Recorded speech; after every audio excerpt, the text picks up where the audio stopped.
Anytime's great for football, but I know when it feels just right. I'm gonna kick back, relax. Watching football on a Friday night. It's Friday! And we're going to be hard to save. Eat 'em raw! It's Friday. Coast to coast. The CFL is Canada's game. We're all pumped up to party! And we ready for a fight. Kick back, relax. Watching Friday night football. The boys are all back. Playing CFL football. The game is up for grabs. It's Friday night football tonight.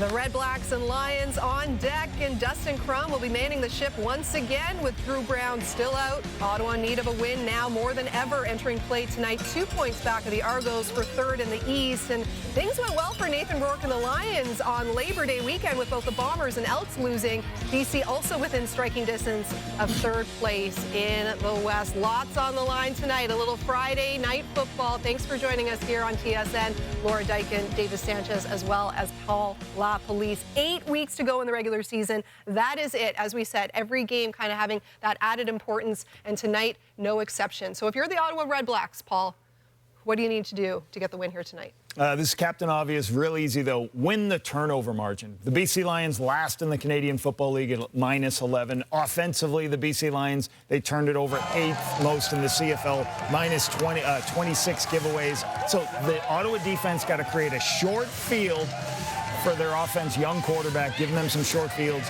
And then, certainly hold on to the football themselves. Don't turn it over. Make great decisions in this win football game. I think they get the win, Davis. So Ottawa is last in the CFL in explosive pass plays. Yep. Okay, Dustin Crum probably isn't the guy you want airing it out, dropping back, more ball control. Yeah. But we don't want. But you want them to win the turnover battle, right? So it's kind of a battle. As we look at that, what do? Do you use just Dustin Crum's legs and try to control the line of scrimmage and win the game that way? What's the formula? That's my question. Well, the interesting point you make about that is the BC Lions give up the most 30-plus plays. So they give up a bunch of explosives. You let them go you'd and like to take a deep chance at that. Yeah, be interesting. Okay, all right. Good. Red Blacks 1-4 at home this season, while the Lions have won 9 of the last 10 in this head-to-head matchup. It's almost go time. Kickoff from our nation's capital, and the start of Week 14 is next.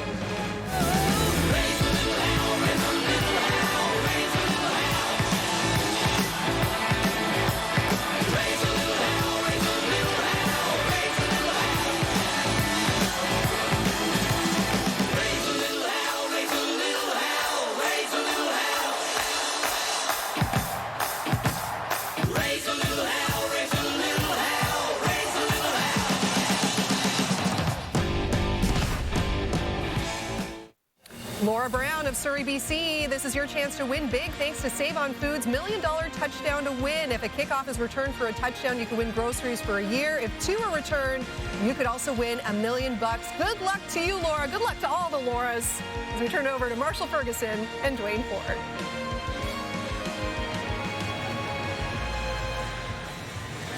Thank you, Laura, and welcome Canada to the nation's capital. A perfect evening here in Ottawa as a pair of sub-500 clubs hit the reset button over Labor Day weekend, both coming off a bye and looking to lift off with fresh legs to kick off week number 14, the Canadian Football League. Marshall Ferguson alongside Dwayne Ford. Claire Hanna down at field level for us here throughout the evening. And the story in BC right now is the level at which Nathan Rourke is playing as he hits the road.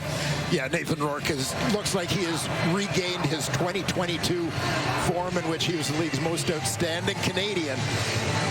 Looking certainly to keep that going as he guides the BC Lions, highest scoring offense in the Canadian Football League.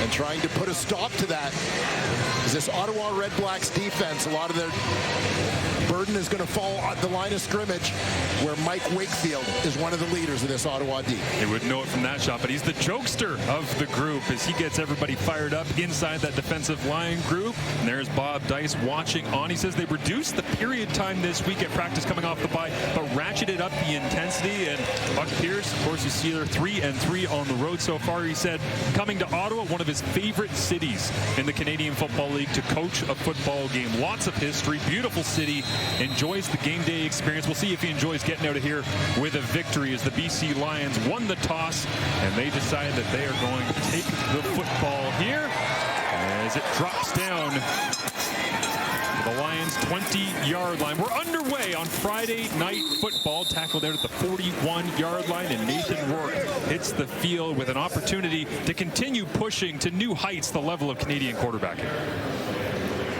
Yeah, again, Nathan Rourke looks much more comfortable, I think, this season than he did at any point in his return in 2024. Has this team on a groove, both throwing the football. He's been terrific using his legs as a weapon as well. Enters this game just 175 yards back of Russ Jackson's mark in 1968 for passing yards. We'll see if he gets there as the night rolls on. BC begins through the air. Rourke rolls to his right, flips it underneath to another BC Canadian. As you see, Justin McInnes make the grab and plunge his way forward towards the first down markers. We get a look at the rest of the Lions starting out. Yeah, along that offensive line, the veteran Mike Couture back at his center spot. Simon Fraser product. In the receiving corps, keep an eye on Aiden Eberhardt. Third in the Canadian Football League in terms of yards per catch. 7 catches of 30-plus yards for him on only 44 targets this season. Didn't exactly anticipate he'd be the big play guy. And how about this? Just the second snap offensively in the return of Jeremiah Masoli, former Red Black, now running the short yardage package for the BC Lions as he tries to plunge his way over the top. Robert Priester there throws him backwards. They'll be close. See where the spot is as Nathan Rourke confidently trots off the sideline.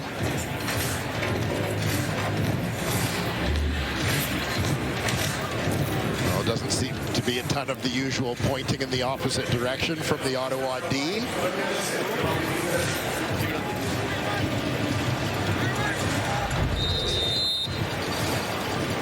So Buck Pierce gets back onto the call sheet there, knocking things off as Jeremiah Masoli makes his way back. Went through some serious long-term injuries that really disrupted his signing coming over from the Hamilton Tiger Cats when they chose Dane Evans. And now he is a BC Lion backing up Nathan Rourke and this BC offense as Rourke quick throw to the outside. It is complete.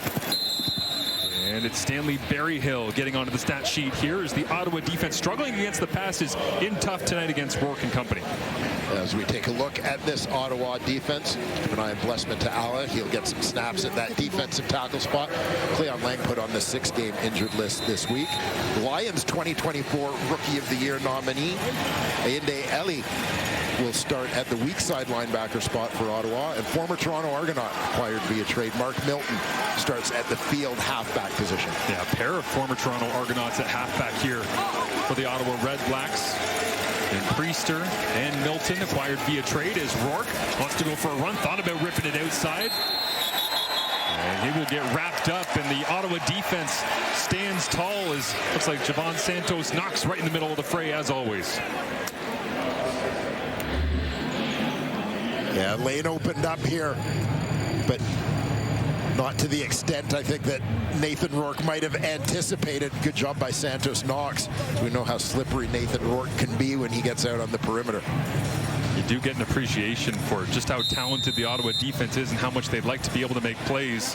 As you see, flying up the field is Adarius Pickett. Here comes Javon Santos Knox. Oh, look, there's Bryce Carter all at once, closing things down on Nathan Rourke as the kick comes up and drifts out of bounds. Flag will come up as well as Ottawa sent out a 2-man return. Adarius Pickett back to return, and that kick not going to help from Carl Myers. Dustin Crum and the Red Blacks offense hit the field for the first time. 277 yards in his last outing against Edmonton here at home 2 weeks ago. Dustin Crum, a pair of weeks ago, before the Red Blacks hit the bye, 26-year-old out of Grafton, Ohio, 23 of 29, and what was a pretty effective performance, but his rushing yardage as well. Running through defenders like this, it was more than Daniel Adeboboye and William Stanback combined in that one point. Yeah, flashbacks to Dustin Crum in his rookie CFL season. Certainly getting out on the run a little bit, but also very important to note, Dustin Crum's best game of the season passing the football by far, both in terms of yardage and completion percentage. Trying to refine his game a little bit more, not just rely on the legs, but he'll begin with the athleticism around the edge here. Beats Matthew Betts around the corner. Comeback route down the sideline, and incomplete as Carter Jr.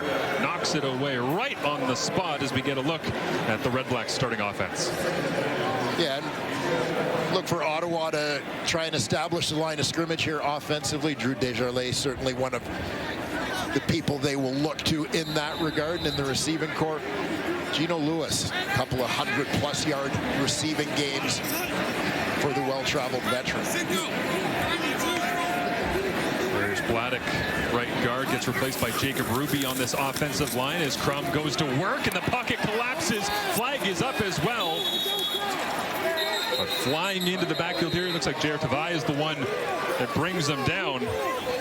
That entire pass rush, the D-line caved it in on Ottawa.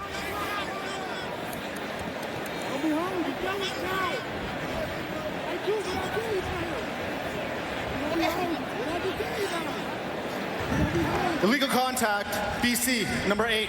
It's a 10-yard penalty, first down Ottawa. And his return to the lineup, Jalen Edwards-Cooper has the call go against him. And we'll see, watch number 2, Justin Hardy on the left side of your screen. Edwards-Cooper just lingering with him locked up there a little too long. I do everything I could to slow down Justin Hardy as well. He's been pretty amazing in his seasons here in the Canadian Football League as Edwards-Cooper, part of this BC Lions starting defense.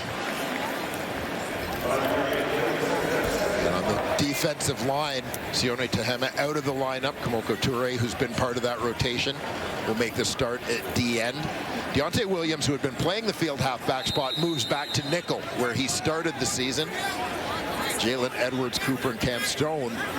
A new combination on the boundary side. Edwards-Cooper had been out of the lineup. Stone in for Gary Peters, who had been a game-time decision. Yeah, he's dealing with a knee injury limited throughout the week. As Braylon Addison, speaking of players back in the lineup, Addison dives across the 45-yard line. It's a first down for the Red Blacks. The offense starting to move with Crum's arm. Yeah, Braylon Addison, such a reliable target. Former high school quarterback, guy who understands reading coverages, kind of seeing the game through that lens. Able to get on the same page as Dustin Crum. As the petroleum engineer, Micah Awe stares down the aeronautical engineer quarterback. And Dustin Crum. Crum works the pocket, now steps up, wants to take off and run, and right on cue, it's two of the smartest guys on the field throwing their bodies into each other. Awe makes yet another tackle in his tremendous 2025 season, as you see Drew Brown right over the shoulder of Tommy Condell in the booth. Yeah, certainly helping out in any way he can. Ottawa's starting quarterback doing a stint here on the injured list.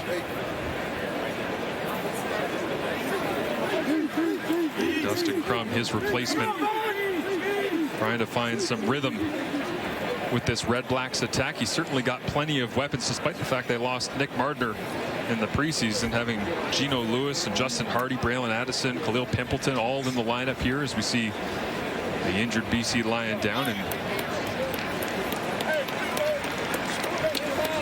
get up under his own power and make his way back to the sidelines as Khalil goes back to the visiting side here at TD Place on a beautiful evening. The wind still kicking for now into the face of the Ottawa Red Blacks. Chance of some rain. You know, Drew Brown's probably got his eyes on the Doppler radar, wondering how, when, and where the weather might impact Dustin Crum and the play calling of Tommy Condell.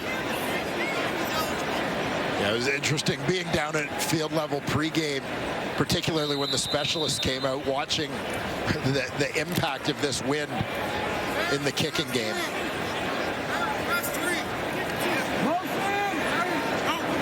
almost a BC Lions orange moon here tonight as William Stanback, the former Lion, tries to plunge his way across the 40.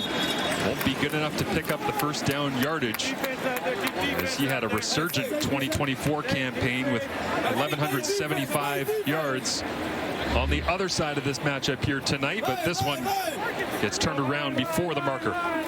And you know, Ottawa would love to get their ground game going. That combination of William Stanback and Daniel Adeboboye, and just sharing the load back there.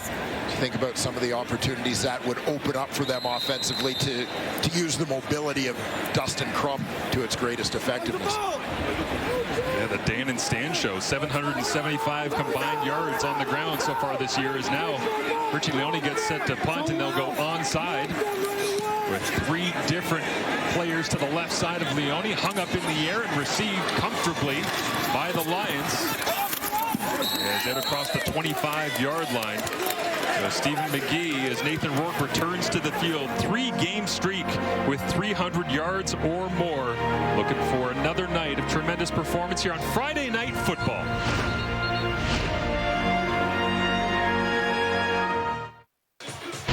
Well, the defense didn't hold up their end of the bargain, as it was a massive output for the Toronto Argonauts back a couple of weeks ago. But Nathan Rourke still crossing that 300-yard mark. As I mentioned, he's got a 3-game streak of it. He's done it in 7 of his last 8 games as well. So racking up the yardage, but most of the time because he's throwing, they're trailing. He's trying to fight his way back into the game. Yeah, Lions a game under 500. The CFL standings fighting to stay in that playoff picture. Rourke goes with the hard count here, hands it off inside. The JV James Butler, at least 81 rushing yards in each of his last 4 games. And can't say enough about this second go-round as a BC Lion for James Butler. I think it no doubt speaks to his character. When a player has left a team and that team decides we need that guy back, it says a lot about him, and certainly a guy who worked hard to make the most of this opportunity after being sidelined much of last year in Hamilton. Greg Bell replacing him there with the Tiger Cats. Now is down goes Rourke. Tracked around, looks like Bryce Carter was first in, and then the cavalry arrived. So after a gain of 4 by James Butler on the ground, they tried to throw their way out of it. And Mukta Ajeli is the one who helps bring Rourke down and change field position. And keep an eye on Ajeli from his D tackle spot. He's going to pick up some of that slack left in the absence of Cleon Lang. Rookie from Windsor, played most of his college career at Windsor before transferring to Northwestern Oklahoma State for his final season. Again, another sidewinding kick. Comes from Carl Meyer, and Khalil Pimpleton trying to track it down. Central Michigan speedster, as flags come up on the play, will clear it up on the other side, but the Ottawa defense, a couple of possessions here, showing a little bit of fight, especially up front, as Bryce Carter, plenty of pressure, and Ajeli finishes it off for the Red Blacks defense. Scoreless halfway through the first on Friday Night Football. There is one of the very best defenders in the entire Canadian Football League. One of the most interesting men in the league as well. With more for the first time, let's go down to Claire Hanna. Well, Marsh, Micah Alway clearly has high football IQ. He leads the CFL in defensive tackles, but off of the field, he's also a brainiac. In fact, he has a degree in petroleum engineering. Now, you'd think football and engineering wouldn't be similar, but he says that he's pulled a lot of things from engineering to his football career. So, for example, in engineering, he'd see a problem that looks so complex, but when he broke it down, it was a bunch of simple things put together, sort of like his D-line. They might play a complicated style where it's hard to figure out where the gaps are, but if Alway just focuses on one player, he can simplify things into 1 or 2 moves. Guys? Yeah, he is wildly interesting to talk to. I thoroughly enjoyed the conversation we had with him this week. And the thing is, too, he's such a bright guy, so introspective, so well thought, so well spoken. And then he's just a thumper. Like when he gets out here, he's just running through people. Heat-seeking missile. His background, he told us, either eat or get eaten when you're playing high school ball down in Texas. And right now, I think there was a little bit of fear in Justin Hardy that he was about to get eaten.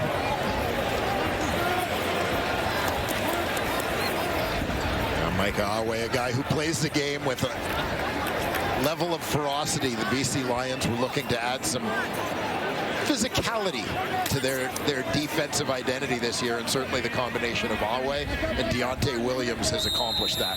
Top two guys on the team in terms of defensive plays. As Richie Leone gets set to send this one away with the wind again drifting into his face a little bit at the side right now, but currently causing some havoc for the punters here in the nation's capital tonight. This one bounces across the 55 and is picked up. McGee is the Lion Kings, the very top of their statistical categories around the Canadian Football League so far this season, and they are led by their man back at the fray. It is Nathan Rourke, passing yardage, first in the Canadian Football League. Hey, he looks at home, right in the middle of the jungle, the savannah. Keon Hatcher, the first to be able to cross the 1K mark. He's done that 3 of his first 5 seasons in the Canadian Football League. James Butler can run with anybody. He's proven that so far this season. And then there's Micah Awe. You never know who he's going to hit, Mike. We've said this guy will hit anything. Running backs, quarterbacks, receivers. Is that a wildebeest? Yeah, my money's on Awe against the wildebeest, I gotta say. As here he goes across the 1,000-yard mark once again, as Rourke and Hatcher, their connection obvious so far throughout this season, and significantly improved, as we said, from the struggles of last season when Rourke returned to the Canadian Football League. So, you know, 2 more of the Lions league leaders. So I don't want to call it a breakout season for Keon Hatcher, but it'd be a tremendous comeback season. Would be a more appropriate description. He has been an absolute monster here in 2025. Gain of 19 on that play, and Hatcher had a season-high 156 in Week 11 against Montreal. Now they go back to the other big-body receiver as Justin McInnes picks up another Lions first down on first down. Maybe a little bit of a slow start to the season this year based on the standard that Justin McInnes set last year, leading the Canadian Football League in receiving, but certainly finding his way as the Lions prepare for the stretch run.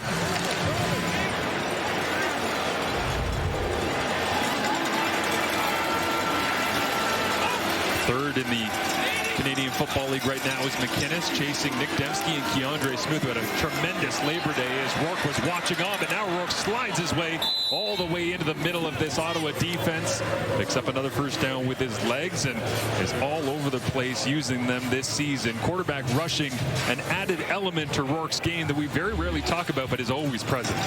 Yeah, just a great decision here. Again, quick progression, probably didn't even get all the way through his reads, but sees that lane open up in front of him, knows where the first down marker is. Let's go get it and get a fresh set.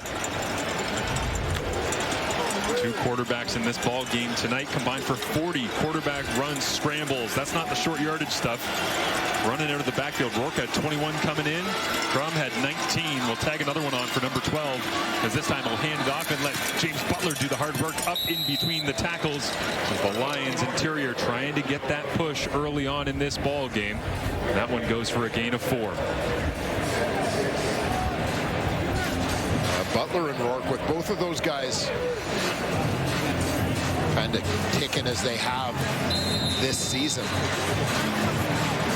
That's when you see the BC Lions offense operate at its highest level. Rourke able to move the pocket a little bit off play action, bootlegs, and so on, with the run threat that James Butler has presented. First game of a home-and-home between these 2 teams this weekend. Next, this one up in the air, and it was tipped and incomplete. Looking for Justin McInnes, but for all the catch radius that McInnes has, he couldn't reach that one and get enough on it. Yeah, McInnes again working out of the slot.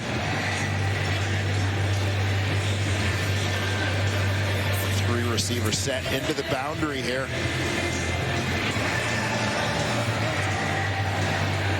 Unable to pull that one down. CJ Colden, the nearest defender. What a hard route to defend, though. That corner, you just throw the brakes on and sit in the middle of the zone. Throw has to be inaccurate in order to take points off the board. It was that time for Rourke, and so now an 18-yard attempt will come from the ageless one, the money man. Sean White takes one step and knocks this through the uprights. Only 3 games separating first and fourth in the East. A big one here tonight in Ottawa.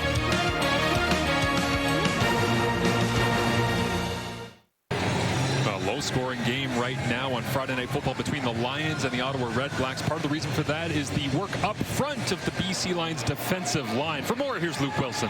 Yeah, right now it's been very interesting to see, but the BC Lions defensive line, they've been slanting a lot, or we used to call pirating. So a lineup of one gap, and they'll basically rip right over. And the reason that they're doing that is to basically be, okay, we're trying to throw this offensive line off. So what I think you're going to see here very soon is Dustin Crum in Ottawa react by trying to roll out. They're going to pin the end and roll out. I'd be very surprised if on this drive you don't see some pocket movement by Ottawa, because that's how you get defensive linemen out of slanting, by moving the pocket. Yeah, I got to try to use the athleticism right as well, Luke. It's the best part of Dustin Crum's game, and they've got to try and leverage that as we go throughout the evening. So 2 minutes, 14 seconds remaining in the first quarter. Ottawa just 1 point in first quarters over the last 5 games. They have been notoriously slow starters, as this one stacked up by that front four, as Luke was just talking about. It's part of the reason, Dwayne, that the REDBLACKS right now sit at 3-8 and last in the East Division. Yeah, a little question to that. They've got to, I mean, this is a team that has battled injuries in so many different places on their roster, but that's certainly one of the places where you're seeing the impact. Anthony Gosling goes back to the sideline here. Is unable to create movement, so it's 2nd and 10. There's Mike Benavides dialing it up for the BC Lions defense. Trying to get back on track after 2 weeks ago, the massive performance offensively by the Toronto Argonauts and Nick Arbuckle. As Crum looks over the top, Gino Lewis, and this one fades past him as flags come up in the REDBLACKS backfield. Yeah, pass sailing a little bit on Dustin Crum as quarterbacks try to navigate this wind. Holding, Ottawa, number 59. Penalty is declined. 3rd down. The penalty goes against Parker Moore, the right tackle, but it's the age-old question, right? When you have the wind going distinctly in one direction as a quarterback, would you rather throw as hard as you can into it because it holds it down, or throw with it at your back because you can just I mean, a lot of people say you'd like to throw into it because then it doesn't float on you, but that one floated going into the wind. Yeah.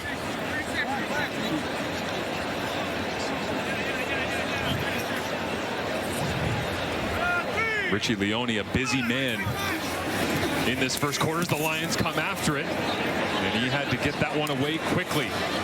The Lions return it across the 40 and wrapped up and thrown down. The truth doesn't take sides. Lawyers do. The Rainmaker, all new Saturday at 10 Eastern, 7 Pacific on USA Network. Stream the next day on Crave. And it looks as though, for now, the REDBLACKS and their low offensive output, it's here to stay. It's been a struggle to get them going, and an emphasis throughout the week. You heard Claire Hanna in our pregame talking with William Stanback about how do you turn this around? How do you get more going? They tried to pound the rock. They tried to throw it downfield. Conditions not great here with the wind tonight, but running out of excuses for the REDBLACKS offensively to not come out of the tunnel, especially here at home, ready to go as James Butler gets another carry here on 1st down. Buck Pierce calling in the plays, leaning on Butler on the early down. And again, a strategy that I think has served the BC Lions well offensively. Establish James Butler in that run game. When you look at a lot of their pass game with Nathan Rourke, oftentimes it's not just a simple drop back, but it is him getting on the move a little bit off, whether you're going read option or whether play action, but an opportunity for him to move, create some lanes, movement in the D-line. Rourke rips this one, and it went off the hands of Justin McInnes. He'll want that one back, especially if the evening goes on and any of the wet weather shows up, because that was right in the midst of one of the top Canadian pass catchers. Yeah, it looked like a pretty well-placed ball, but watching McInnes go off the field, he got a little bit of a limp, and I wonder if that caused him to hesitate as he kind of planted and looked to jump for that football. It seemed as if he may have tweaked something there on his attempted launch. Working on that right knee a little bit, so we'll keep our eye on that one as we head into the second quarter. Last play of the first here, and Myers switching the field up this time First time he's gone to the field, trying to create a field position advantage for the BC Lions. Just a 3-zip game right now as the Red Blacks struggling to get going. We head to the second next. Jet black hair with blonde ambition. Couple cool kids on a late night vision. Get old school, this a new edition. Bankroll, leave roll with no audition. Hurry up, babe, please get ready. Take too long and I write get ready. Need a little, you know what, to keep steady. Cause the night's so young and the post so heavy. Like it's that kind of night. The numbers after 1 quarter of play. Bit of a meandering start to this one on Friday Night Football as the Lions dominating time of possession and missing a couple of explosive plays. But right now it feels like the defensive lines are really what's pushing the pocket against these two quarterbacks, Nathan Rourke and Dustin Crum. Very different players you would think from the outside looking in, but I mean they're kind of producing at the same level on the ground throughout this season, and the D-lines know that with the wind conditions. I got to shut them down. Yeah, that's it. Try and keep them in the pocket, make them struggle with the wind throwing the football. As much as that has been a forte for Nathan Rourke, maybe a little bit of a challenge tonight. You know, we talked a little bit as well, Marsh, during the break about maybe a bit of a slow start to this one, as you've got two of the teams who didn't play Labor Day weekend maybe shaking off the rust of a bye week here. I wonder what that feeling's like to sit around and watch all those crazy games last weekend, as again the defensive front stacking up. This time Braylon Addison in the backfield. Reminds me of Willie Jefferson ahead of a game against Ottawa this year, where he said it doesn't matter if it's Addison back there, William Stanback, Daniel Adebaboy, if you can stop downhill momentum before they can get the wheels turning, that is the key to run defense against the Red Blacks. And the BC Lions certainly delivering that in the early going. And as you alluded to earlier, looking to answer the challenge after some defensive struggles against Nick Arbuckle and the Toronto Argonauts. They reset the play clock here and get an extra second for Dustin Crum to work things through in the huddle. As one of the comments Bob Dice made over the last couple of weeks is the improved command at the line of scrimmage. They've given Crum a lot more freedom of expression, time to figure things out. Now what can he do with it, and will he have time to throw? Pressure's on, he escapes the pocket, cuts back. Now he can use the legs, and Crum with his biggest play of the ball game runs through an attempted tackle coming downhill. As it was Deontay Williams giving him a thump, but Crum just kept going. And if you look in the middle, Josh Woods kind of got pulled to the left side of your screen, then over pursued the other way. I think very aware of not wanting to let Crum get towards the sideline. Crum ducking back towards the middle, takes a bit of a shot from Deontay Williams, as you said. And a new season high in terms of rushing on a single snap for Dustin Crum. That one goes for 26. Now we'll throw it underneath Justin Hardy. And it's 2-on-2 right there as Woods brings down Hardy. We get a look at Dustin Crum and just what he can add to this Ottawa Red Blacks offense, whether it's a called quarterback run or just a little bit of that freedom of expression I talk about, of having the confidence to take off. Yeah, he sees an opportunity. The Lions had a twist on up front defensively, and it created a little bit of a seam, separation of levels. Deontay Williams wasn't looking to wrap up on that one. He was looking to strike. Once again, Stanback turned around. It's a tackle for loss as the BC defensive line all over Stanback before he even got back to the original line of scrimmage. Barely got a yard from where he took the football away from Crum. Yeah, interior of that defensive line. Jonah Tavai, Tomasi Lalile, Marcus Moore will be part of that rotation tonight with Dwayne Hendricks on the injured list.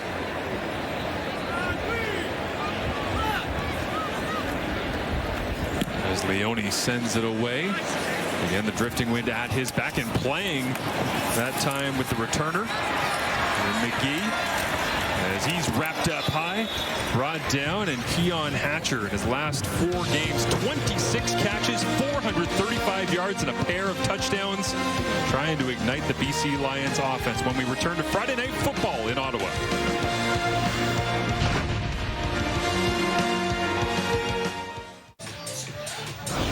BC BC Lions have won 9 of their last 10 against Ottawa, and you think they would have a lot to cheer tonight if they could get a performance like this out of Keon Hatcher once again tonight after coming out of the bye.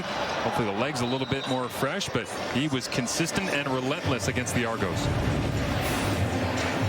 Keon Hatcher sort of battling through injuries last season that limited him, but you're seeing Hatcher with an opportunity to be the Lions' go-to guy, playing at 100% and really establishing himself among the league's elite pass catchers. As Rourke fakes and flips underneath. That one incomplete. Knocked away as we see where Keon Hatcher Sr. ranks in the Canadian Football League right now. Also wild that his career high in 2023 was a little over 1,200 yards receiving. And look where he's at already at this point in the season. Like, he has a chance to do something really special this year. Yeah, don't have to look far down the list to find Keon Hatcher in any receiving category this season. He's on pace for a little over 1,600 yards coming into tonight. And if he does get to 1651, it would be the most by any BC receiver since G. Roy Simon in 2006, who had 1856. And an awkward play here for Javon Catoy as Rourke just tried to rip it underneath to him and got hit and then rolled up on. Yeah, got that leg caught. I'm trying to see. It looks like that was DeAndre Lamont that came downhill from his free safety position. Yeah, just an awkward bang-dang play. That left leg is bent awkwardly as he goes down. You see the grimace as he lands. So Javon Catoy on the ground. We'll step away as they take a look at the former Langley Ram.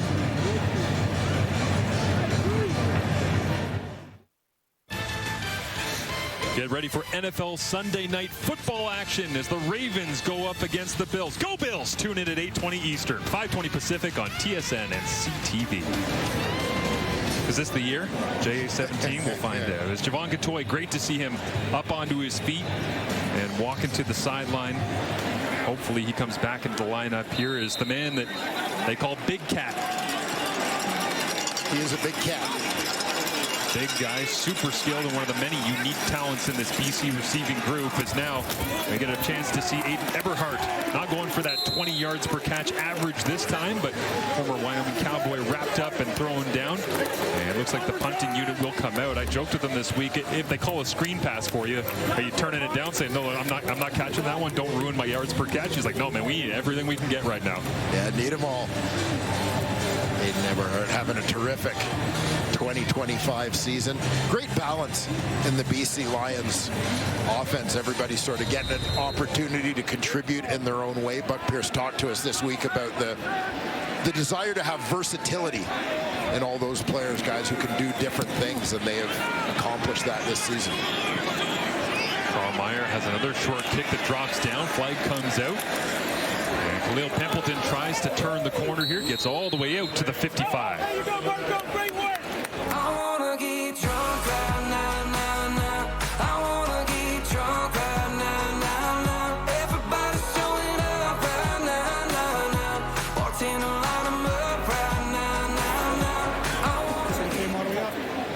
So right at midfield is where the Ottawa offense will get their opportunity here, barring the penalty yardage, kicking the football forward and back.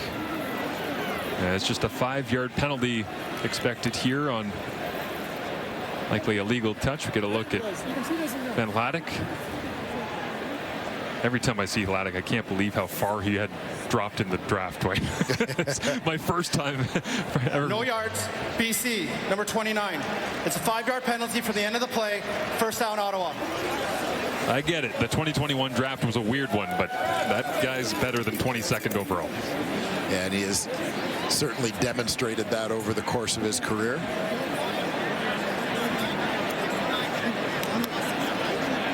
So just on BC's side of the field, best starting field position now for Dustin Crum and the Ottawa REDBLACKS offense. Still looking for their first point of the ball game here. Put a little bit of life into TD Place if they do. As Crum keeps on the original play that he had called. Little token fake inside and then thrown down. Ripping through the middle.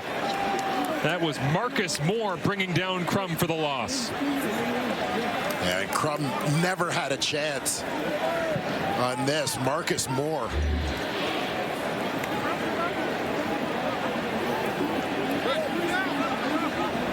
From his defensive tackle spot, just a quick swim to the inside.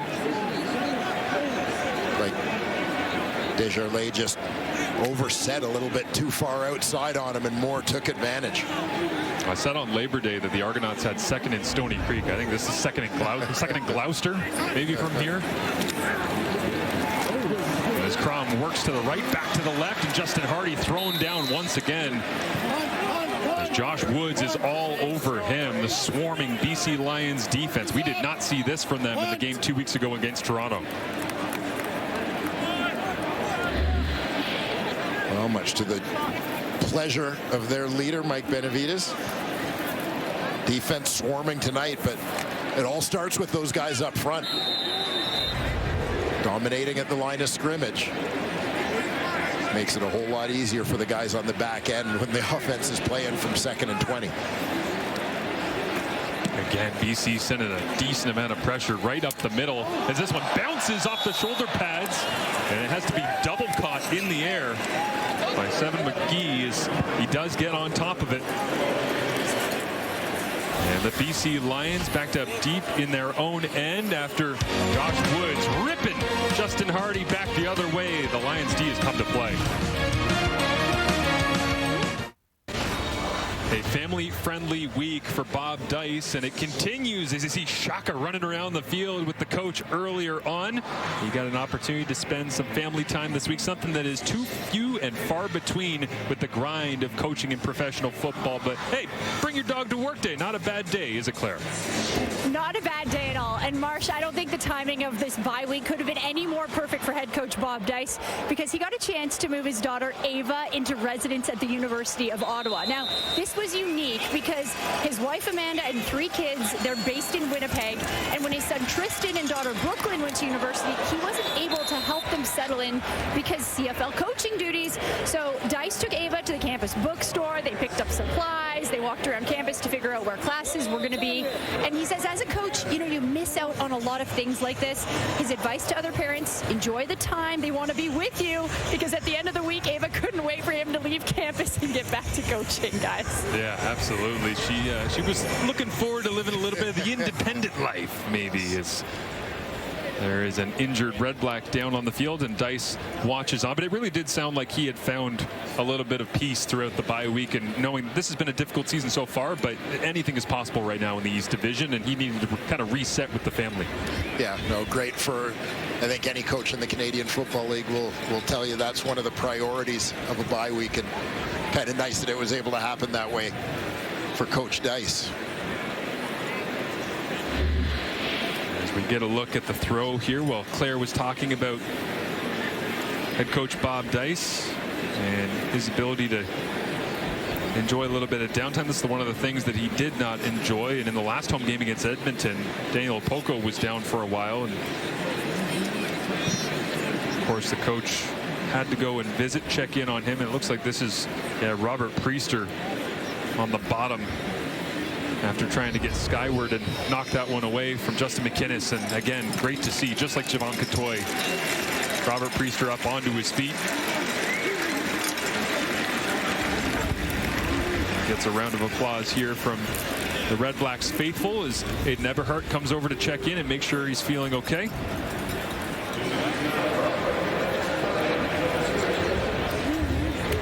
And Catoy is in the huddle. You see him right there, 86, right next to Nathan Rourke as they lead 3-0 here over Ottawa. That was Aiden Eberhardt checking in on his fellow former Wyoming Cowboy, yes. by the way. Well said, Dwayne. Connections never go away once you've played with a guy at any level, especially in college ball, is along the sideline. Keon Hatcher Sr. adding to his impressive tally on the season, even with the bye week last week for the Lions, still leading the CFL in receiving yardage. And Nathan Rourke gets out on the move on this one, looking deep. Nothing there. The check down or safety valve is to Hatcher right along the sidelines. Short gain, second and manageable. One of the best parts of watching Nathan Rourke, the processing speed in real times as it's starting to spit some rain here in Ottawa. And you can see him get from 1 to 2 to 3 to 4 as quick as anybody in the CFL. Handoff inside. James Butler fighting for it. Has to get to the 35-yard line. Might be just shy as short yardage package at the ready for the BC Lions, but they won't need it this time. First down, BC. Yeah, and that play, just a great example of how James Butler and Nathan Rourke complement each other with their styles. Butler running that ball to the right, but watch as Rourke follows through with that boot action, kind of holding the defense out to the other side, keeping them honest. They play off each other so well. Yeah. They also complement each other in terms of roster building, right? Sometimes it's kind of have those Frankenstein backfields of, yeah, this guy's good at that and that guy's good at that, but I don't know if we work well off each other. I think this is a great example of who does. It's ideal complements for one another. Buck Pierce bringing some of his offensive concepts from Winnipeg, where you know it all began with that downhill running game. The crowd fired up because it's raining sideways all of a sudden here at TD Place. Stanley Berryhill makes the grab, and Davian Taylor flying out in his middle linebacker spot here. They'll spot it 3rd and 1. Yeah, just a quick hitter here to Stanley Berryhill, former Arizona Wildcat. Rourke stays in the ball game. Off to the right-hand side. Free man just took the wrong angle, and Darius Pickett almost got the party started all the way in the backfield. Yeah, quick reaction there by Nathan Rourke to kind of duck inside as he saw Pickett off that edge. A little change of pace here as well from the Lions. And not sure if it is because of the weather, but they've all of a sudden ratcheted up the tempo. Rourke rolls to his right, lots of room, and Keon Hatcher Sr. That one slides off the mitts. Another drop for the Lions as McInnes had one earlier on. Yeah, the line of scrimmage, things work out perfectly here for the Lions as they get that defensive front flowing to the offensive left. Rourke pivots out, breaking contained to the right. As you saw Keon Hatcher trying to run before he had secured that catch.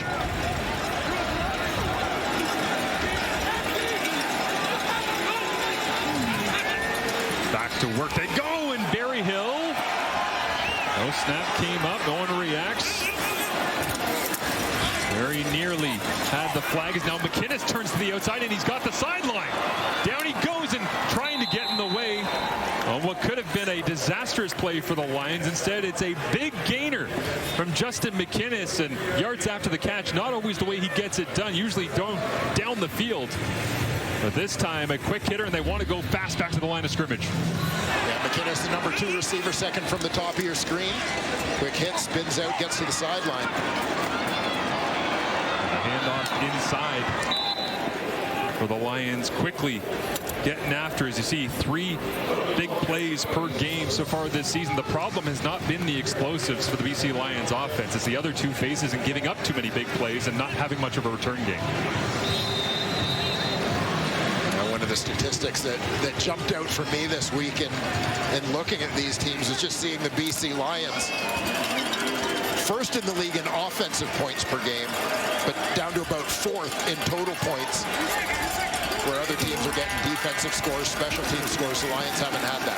Absolutely. As Rourke off balance finds Aiden Eberhardt, and he goes inside the 15-yard line. First down, BC Lions. They convert on 2nd and 6, and just an awkward spot for Rourke to throw, but gets enough heat on it.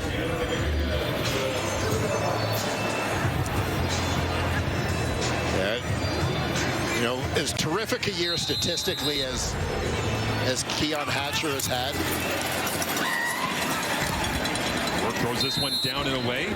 They'll call it complete, and there is Keon Hatcher Sr. on cue. You know, there's actually been terrific balance in the passing game for the BC Lions.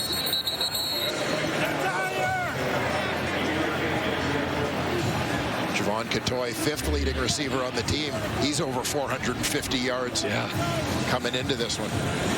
Yeah, Hatcher did keep it off the turf here at TD Place as the wind kicking up enough to actually make the uprights start to shake and rattle around a little bit. They've knocked down some of the advertisements in the end zone for fear that they might actually fly out onto the playing field, it looks like. So gives you a sense that game day ops here inside TD Place taking every precaution as they know the weather, as usual this time of year, can be a little sporadic. Yes. Add that to the long list of things that don't seem to faze that guy.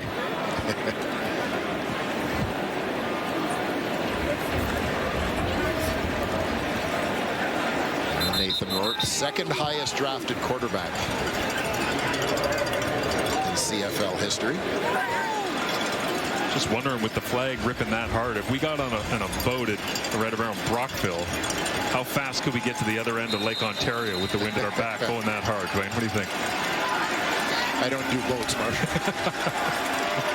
Well, let's see if the Lions can get into the end zone here. 2nd and 2. Ottawa sends pressure. James Butler right down the pipe, dives into the end zone.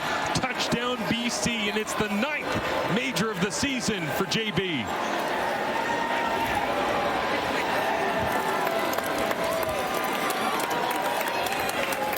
The big fella's in on the celebration with him, James Butler. Pounds it in. Let's watch the offensive line go to work in close here. Javon Santos Knox, middle linebacker, steps up, sort of mugged up in the line of scrimmage. Offensive line able to secure that. Leaves a little bit of a void at the second level. Best running back in the league. Hey, let me know when I'm live. I'm live.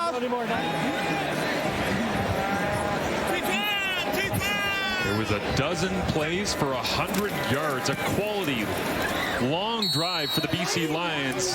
Over 5 minutes, 21 seconds. Hey, I love you, Auntie Brenda. RP. Shout out my mama. Shout out my O-line. Let's keep it going. There you see that Lions offensive line moving bodies.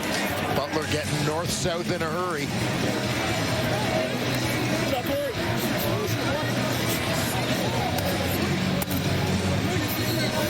They get him wrapped up, and Butler has the forward momentum that carries him into the end zone for the game's first major. It's not quite October, but Nathan Rourke loving getting a little bit of run support.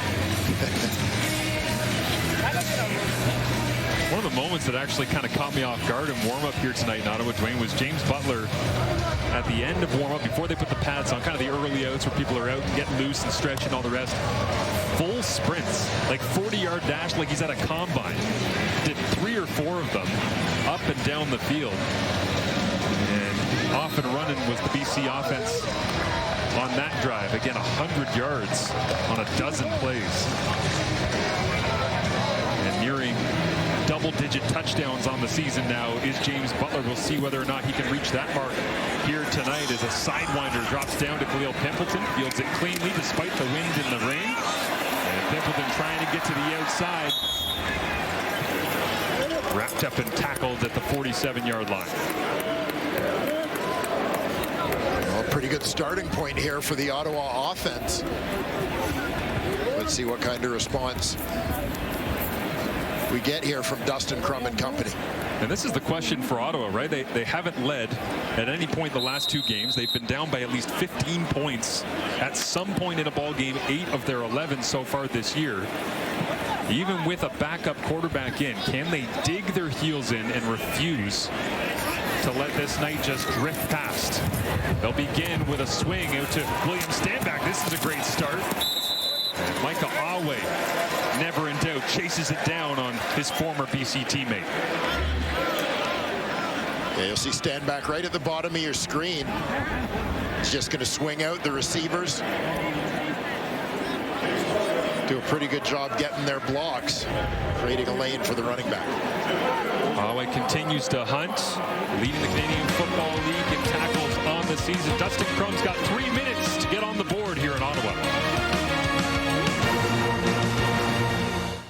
Finally got a touchdown in this defensive battle. Not really the game we were expecting. How happy are we to be here? No wind, no rain.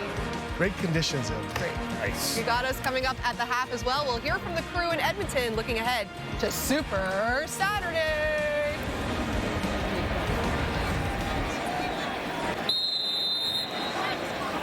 There's one guy that's maybe wishing he was back in studio alongside Laura and the gang.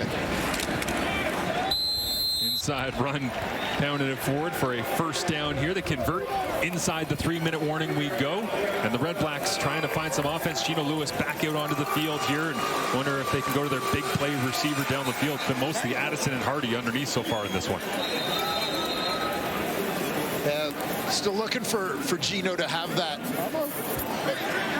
big game of a string of big catches. You know, a couple touchdowns against Toronto a few weeks ago. This one goes backwards to Hardy. A double pass on a crossing route. They try to dial it up for Gino, and it's knocked away, incomplete. Trying to find any way they could, and maybe trying to dial it up against the newcomer in that secondary as well, as Hardy lets it rip. And Crump gets it out. Hardy on the perimeter. Receiver stepping back. Gino trying to stay with it off the deflection, but just couldn't get there. And one of those that, you know, it's easy to be critical about ball placement when you got a receiver playing quarterback, but with the wind the way that it is, great throw by Crum to get it to Hardy. Maybe you just want to lay that one up for Gino to go and get it, right? Yeah. Big body guy, one-on-one. Hardy tried to rip it on him, falls incomplete.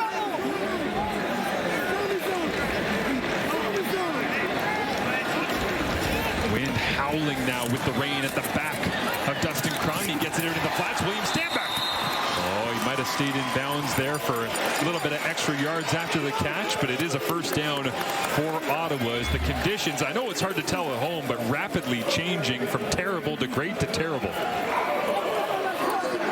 Oh, William Stanback not bothered by the conditions as he's contributed back-to-back first downs here for the Red Blacks. Empty it out. Crum stands in the pocket, now thinks about taking off, and time runs out, and he's thrown down. Looked like Crum felt like its face mask got grabbed. We'll try to take a closer look here. Takedown, watch Toure coming from the top of the line.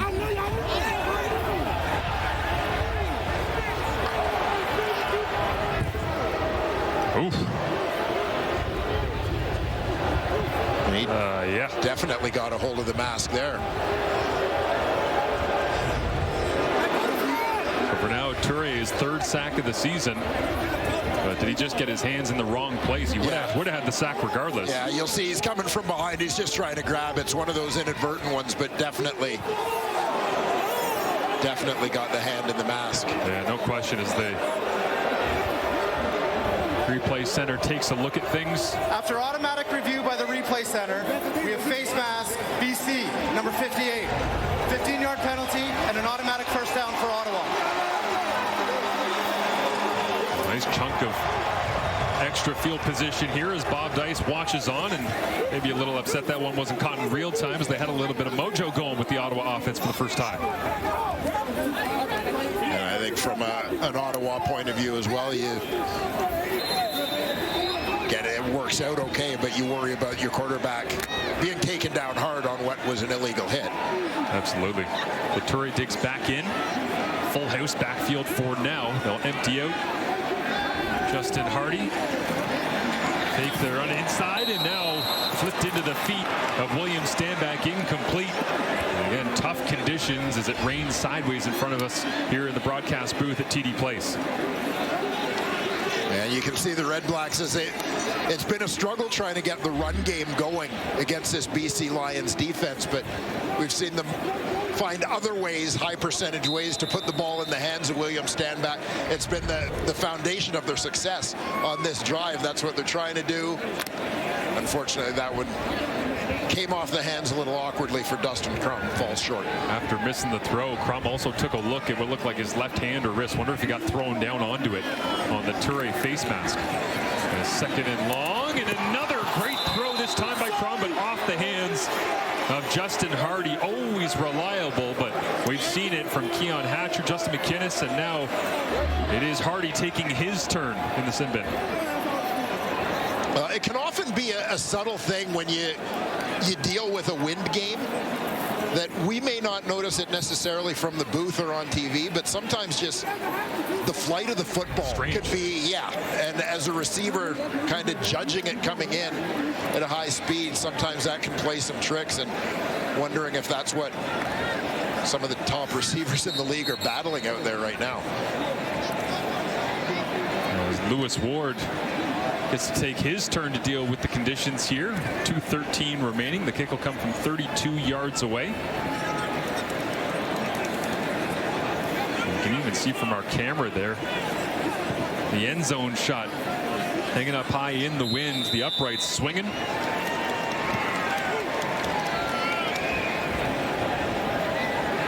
Always worried about even the short snap in this one, but perfect snap hold, and the kick goes through as the BC Lions and Buck Pierce looking for a little bit more and trying to find some solutions here in the tough conditions, Luke. Yeah, definitely. I think right now the message has got to be, and going into this last 2-minute drive in the halftime, get out of your own way. If you're the BC Lions, you really have stopped yourselves at points, and you look at some of these here, you're in a corner bite, right corner stop, ball's a little high, could be the wind, but we got to make that play, we got to score. This again, huge play scene. Rourke, great throw, just a drop. And you watch Barry Hill III here. This was almost a penalty. Again, staying out of your way. They don't call it. He comes back. Look what happens now when you stay out of your own way. It's a huge play here to McInnes. It sets up the touchdown. Again, Ottawa's playing good defensively, but you got to think right now, if you're BC, you've really inflicted a lot of these issues on yourself. I'm just wondering, Luke, as you see some of the receivers battling with conditions out there with the wind, is there any sort of adjustment that you make as a receiver in a game like this? So it's funny, Dwayne, to me, I always have 2 pairs of gloves, and this gets really strange, but it's different types of rain. So sometimes when it's that torrential downpour, which it's not, I would change gloves. But in a game like this where it's a little bit of a miss, I get the little towel on, and I'm good to go. I'm not making any switches. But that's a personal thing. The other thing about this, Luke, too, is the idea of you try to simulate as much as you can about games when you're in practice. How do you simulate this? You can't unless you get a major storm during practice. Big time. And what's been tough, too, being down here is the wind has picked up and then died. So it's been no wind and then crazy gusts. So throwing the football, you just got to go every snap and see what's going on. Just one of those nights. They're going to have to battle through it. Good stuff. Luke Wilson down at field level as Jeremiah Masoli needed to get to the 50-yard line. We'll see where they spot it. Looks good from here for now. And it is a first down for the Lions, so they get an opportunity to extend their lead with 1:51 remaining. The Lions currently working into that wind. This is the direction in which they scored the game's only touchdown.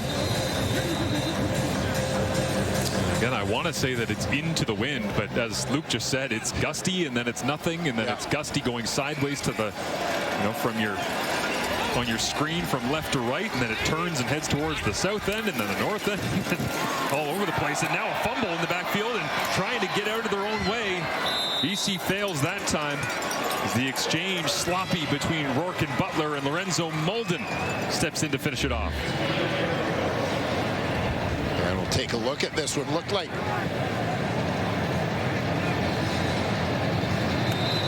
you want to ride that fake for a while, hold the defense.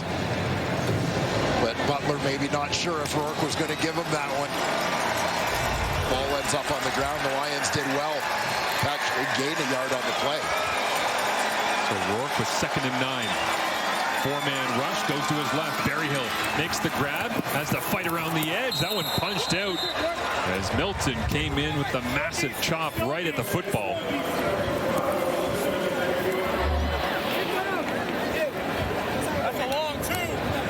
Berryhill trying to turn the corner here. Watch Milton. You see him winding up with that right arm over the top, jarring it loose.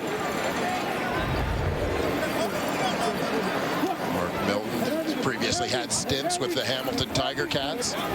Moved from Hamilton to Toronto, where he had been starting at halfback for the Double Blue, but Ottawa looking for a little more depth in their secondary. Their coordinator, Will Fields, having come over from Toronto, having some familiarity. Got one of his former charges in the lineup. You heard some yelling between the benches as the wind gusts up and the rain comes down again, saying that's a long 2. They'll officially call it 3rd and 3. Rourke stays in the game, hands it off. James Butler got it, no question. All the way down to the 41-yard line.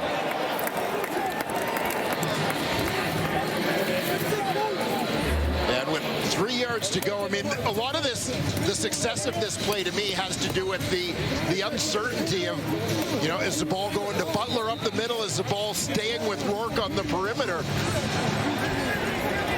Defense can't really collapse to the inside to shut things down on Butler as they're trying to defend the many BC Lions backfield options. 4 receivers to the right for Rourke. He looks that way, drifts, thought about throwing it, decides to use his legs. And Rourke cuts back, gets the first down as he picks up a gain of 12 on the play. Inside the 30-yard line they go with 33 seconds remaining in a 7-point lead. And to my point, this is what happens when you collapse on James Butler on the inside. Yep. Nathan Rourke on the perimeter hurts you. Rourke dancing out there in the open field as he fakes to Butler, bootlegs, and Eberhardt gets run through, as was that Lucas Cormier flying around out of Mount Allison in his 2nd year in the CFL. He missed 3 games with a quad injury, but looks full speed right here. Yeah, just passing the goalpost. Big collision there.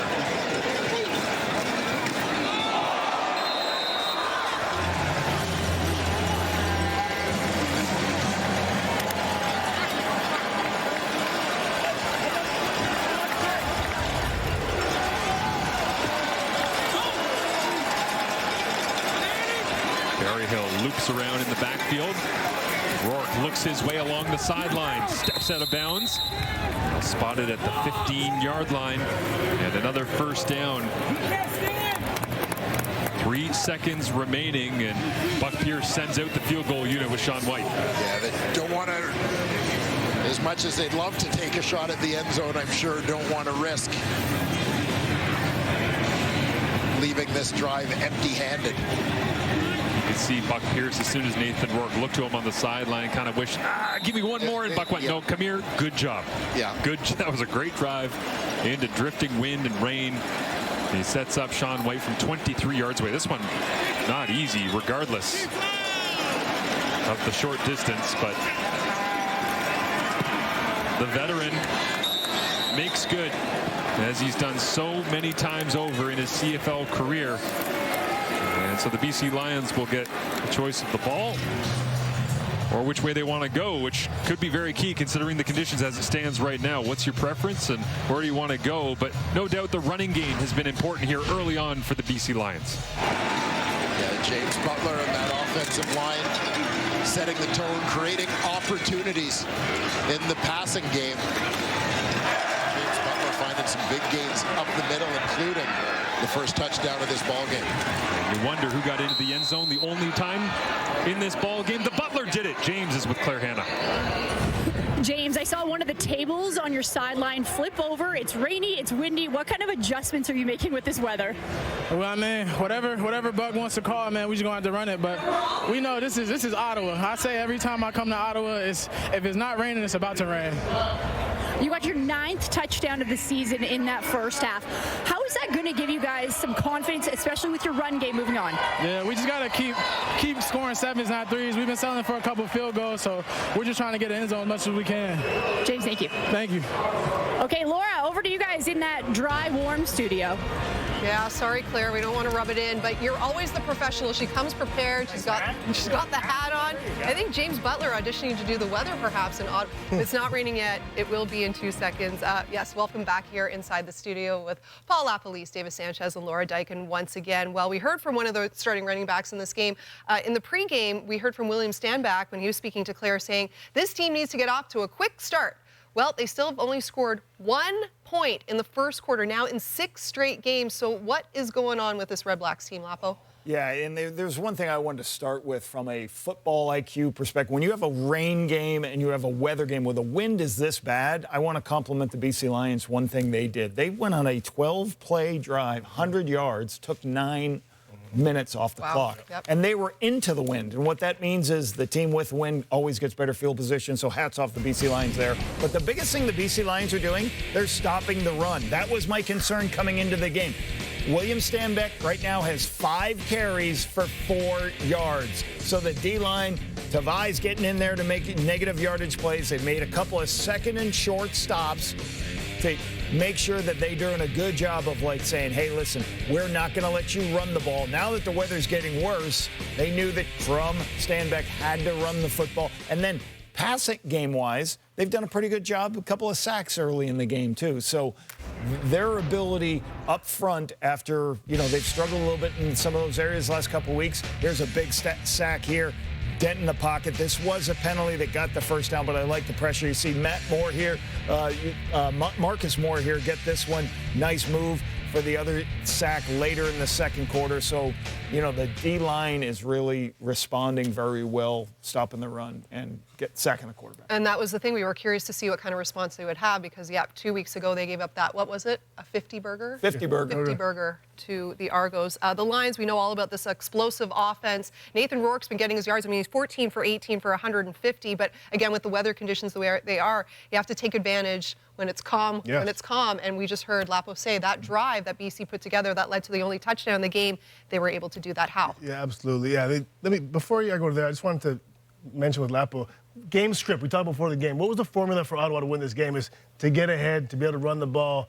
And now the situation you have with the weather, one thing. Also, we don't look at Drew Brown. We don't look at Crum as a drop-back guy who's going to slang around the park. That's just not who he is. And so now they're in a real situation because if BC could run the ball, control the clock, and then convert on second down, they're going to have a really tough time putting up enough points in the passing game. At least I haven't seen it yet from Ottawa in the passing game in order to come back. So they have their work cut out for them. I've seen Crum make comebacks before, but it's going to be difficult. Now, let BC drive, Laura, to your point. They got McGinnis going, they got Eberhardt going, James Butler. And it was only a matter of time when you're watching, and of course, the conditions. But when it comes to BC, when it comes to Nathan Rourke, it's only a matter of time before they put a drive together. That's why I said it was so important for Ottawa's defense played well in early in this game. It was so important that offense come together, get some points and get a lead. The reality is, and I say it all the time, if you don't have your starting quarterback, you're in trouble. And you know this as well as anybody, but that's the reality of the Canadian Football League. Most football leagues, and that's the case for Ottawa, really struggling to move the football. Yep. Both teams dropped the ball a little bit, so hope for Ottawa's hopes, we talked about at the top of the show, they got to get some takeaways, create short fields for that Ottawa offense. Absolutely. And we'll see what Mother Nature has in store as well, because that could really dictate the game plan in the second half. Well, Week 14 is just getting started. When we come back, we'll hear from the panel in Edmonton and look ahead to Super Saturday.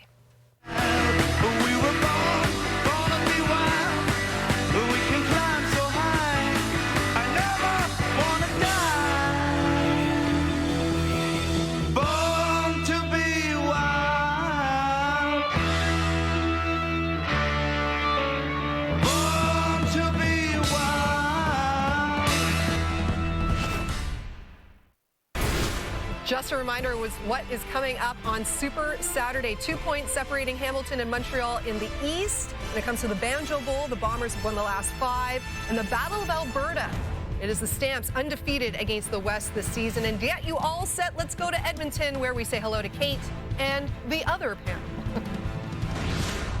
Alongside Enoch Mwamba, Milt Siegel, aren't they doing a fantastic job filling in on the panel, by the way? Amazing. They're doing okay. They're doing okay. You know Dave I love it, Dave. Here. I mean, Laura should probably be the full-time host at this point, and, Lapo doing his thing. Yes, but you know what, Edmonton right now, this is as beautiful as it gets. We're expecting another phenomenal day tomorrow. And let's take a look at these 3 games, because we got some heavy hitters in this triple header. First up, it is the Montreal Alouettes taking on the Hamilton Tiger Cats. Second game of the day, it is the fan favorite, the Banjo Bowl. Once again, Winnipeg taking on the Saskatchewan Roughriders, and it all wraps up with the rematch of Yes. the Battle of Alberta right here in Edmonton, the Elks in the Stampeders. Enoch, of all those games, which team needs a win the most? I'm going to go with the Montreal Alouettes, Cade. Montreal Alouettes, they're in desperate need of a win already, and they still don't have, they're getting a lot of guys back on the team. They're getting healthy, but they still don't have their main guy, Davis Alexander, back. So they'll have to survive without him this week, and they need a win. They got the Toronto Argonauts right behind them who are starting to turn things around over there, and they're looking like they're catching up as well. But you look at Austin Mack, you look at Tyson Philpott as well.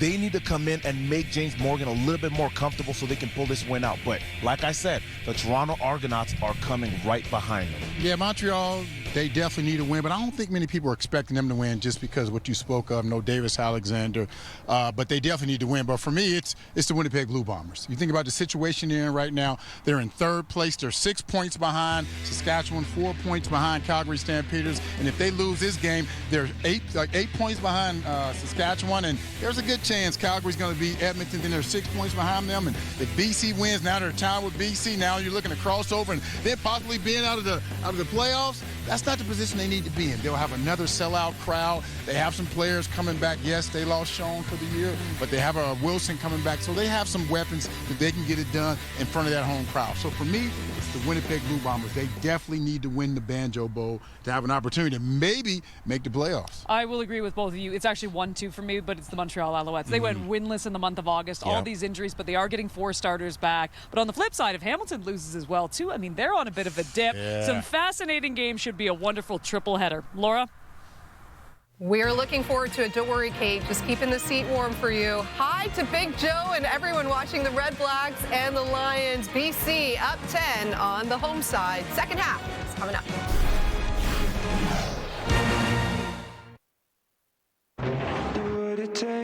We take over. We hit. We gonna hit them again.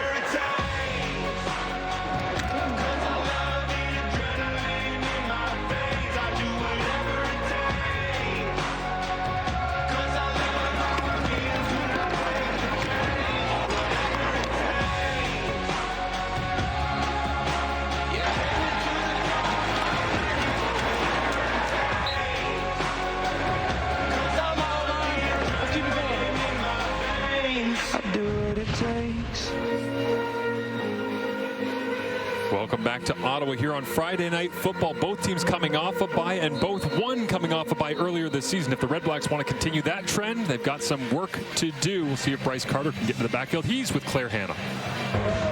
Bryce, we see Nathan Rourke moving around a lot back there. How do you guys get more pressure on him? I feel like it starts with us being more disciplined. He's a guy who he trusts his leg. He's a good player. We just got to do a better job of just being more disciplined and trusting ourselves. When we spoke earlier in the week, you talked about your team's slow starts. Yet again, 3 points on the board. How do you get some more fast going here in the second half? I feel that's all about execution. That's the memo in the locker room. Execute. It's about pride. We want to win. We have to win. The win is the goal. That's what we are here for. So we got to win. Thank you. Yep. Yes, they certainly do need to get a win here to keep pace in the Wild East Division after it tightened down on Labor Day with the last-second theatrics of Dejan Brissett and the Toronto Argonauts against Hamilton, who are back in action tomorrow against Montreal. What feels like a must-win for both of those teams, and Ottawa trying to keep chase 3-8 on the season as this one chopped high in the air, and Adarius Pickett gets his hands on the football, returns it out to the 37-yard line, and Dustin Crum comes out as we get a look at his first half of action here in the nation's capital. Yeah, a little bit of tough sledding for the Ottawa Red Blacks offensively in that first half. Crum managing to break contain once or twice, use his legs for a couple big gains, and finding some different ways to get the ball in the hands of Williams Standback as the second quarter went on. We'll see if they can continue with that aspect of their offense here to start the second half. And waiting to see a little bit of that Tommy Condell creativity as well. Wonder if the conditions might have limited that a little bit as he tries to expand the Crum package, waiting for Drew Brown to return from the knee injury that he suffered back in Winnipeg a couple of weeks ago. Inside run that time, brought down by Toure. And Braylon Addison in the backfield that time with William Stanback out wide. Josh Woods, the linebacker, went with him. You know, an indication of man coverage if they're going to go pass, but I think part of the mission there is pulling a true linebacker out of the box as they go to the run with Addison instead. 290 yards rushing on the season for Dustin Crum. We'll see if he uses the legs here on 2nd and 7. Lots of time in the pocket, nobody open, and now he's forced to use those legs as he tries to run away from Woods and slides down on his knees, as it'll be a first down for Ottawa, and Crum does find a way to convert. It might not be pretty all the time with Crum, but he tries to find a way any chance he has. And you think about when Dustin Crum got his first opportunity to play for an extended period a couple of years ago, and he was really thrown into the fire, having, you know, just had a glimpse of the CFL at the end of the previous season. Saw the sticks and went at it there. This time he was late coming inside, and it's caught. Eugene Lewis makes the grab, bounces off of Micah Awe, as Lewis and Awe say hello to each other, and another Ottawa first down. And Gino working across the middle here.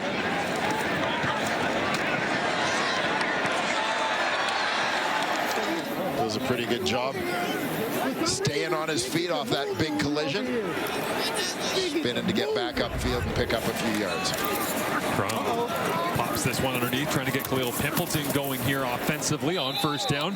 That's going nowhere. That's the first catch, by the way, for Eugene Lewis in this ball game, for a guy who has gone over 100 receptions in 4 of the last 5 years, whether it's Montreal or Edmonton, as he tries to get Justin Hardy set up and ready at the line of scrimmage. And there's some of that creativity you talked about from Tommy Condell. Another extension of the run game, trying to spread out that BC Lions defense a little bit, create some gaps. Crum, quick drop, looks right, looks left, and then is thrown down onto the turf. And the inside of that Ottawa offensive line gets pushed right into the face of Dustin Crum.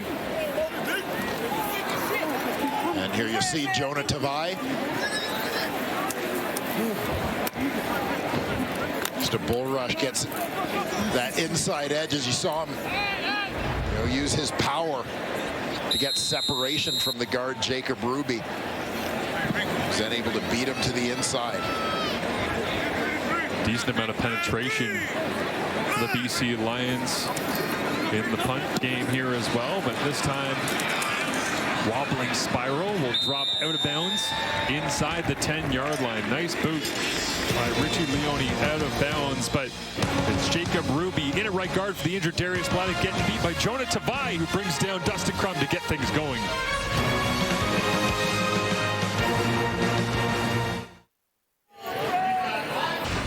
(13-3) the BC Lions up over the Ottawa REDBLACKS. Nathan Rourke in this first half of action. Pretty amazing to think 14 of 18, 150 yards. He's on pace for a 300-yard game. And also, he had 2 or 3 drops. Nathan didn't really put the ball in a bad spot once. And that's been the story of recent weeks for Nathan Rourke and the BC Lions passing game, really rounding into form under the tutelage of Buck Pierce. In this drive with an inside handoff. Last time they were inside their own 10, a 12-play, 100-yard drive for a touchdown, but first down gets off to a slow start as he hands it off, but his place in history unquestioned at this point. Russ Jackson way up there, but making the move past Don Getty as well here for 3rd in CFL history for Canadian quarterbacks. Yeah, pretty impressive for Nathan Rourke in a limited window. Drafted in 2020. As I said earlier, Rourke, the 15th overall pick in that draft. There he is, the icon, Russ Jackson, all over this stadium, the celebration of the multiple iterations of Ottawa CFL football. As Rourke looks to the air, into the wind, and this one double caught and then dropped. It wasn't intercepted. Keon Hatcher tried to hang on to it. Lucas Cormier flew out. And a flag comes down as well.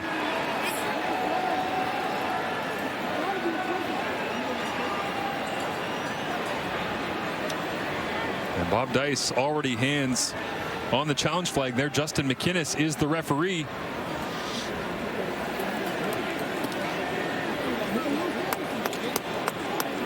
Lucas Cormier having himself a game.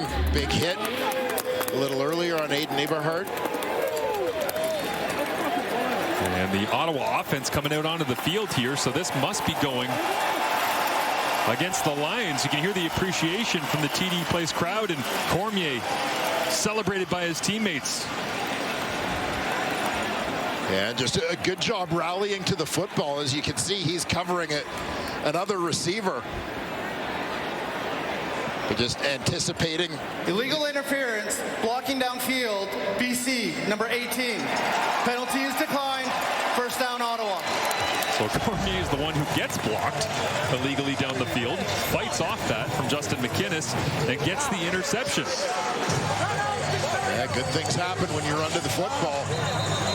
Lucas Cormier, the number 10 overall pick in 2023. One of the big risers at the Combine that year. I think a lot of people knew he was a solid prospect.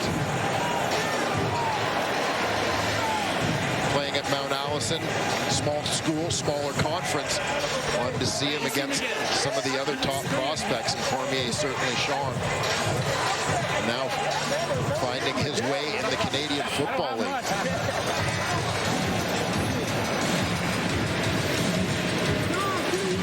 As Buck Pierce, or now, is throwing a challenge flag, and is he attempting to challenge illegally blocking downfield, and is he able to?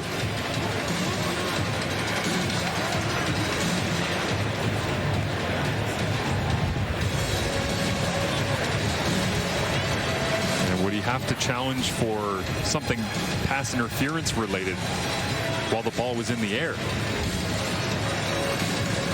Mike Benavides watches on, defensive coordinator.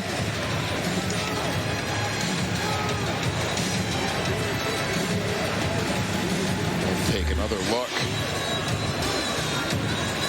And there's Cormier, the defender. So originally the early block was called on him. BC trying to make the argument that that's illegal contact by the defender.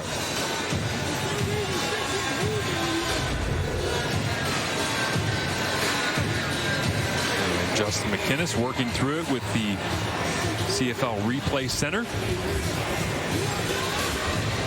And I guess handing the assignment desk what they need to look at based on what Buck Pierce is interested in here.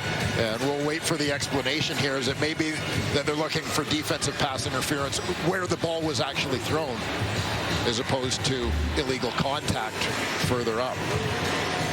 So McInnes is there, 18. See the battle running through Cormier. And ball up for grabs. And the CFL Replay Center is taking a quick look at it.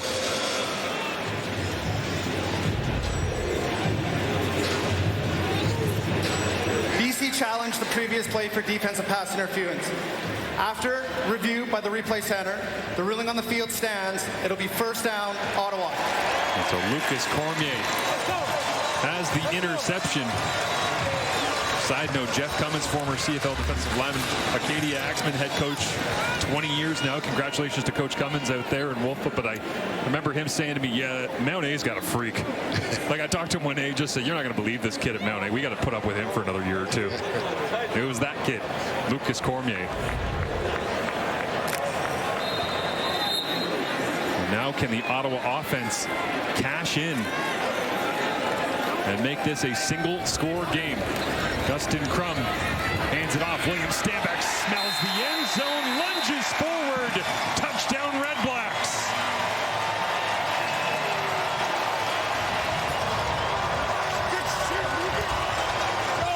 Well, one of the few times that they've been able to gain some positive yards on the ground comes at one of the most critical times. William Stanback punching it in for the touchdown.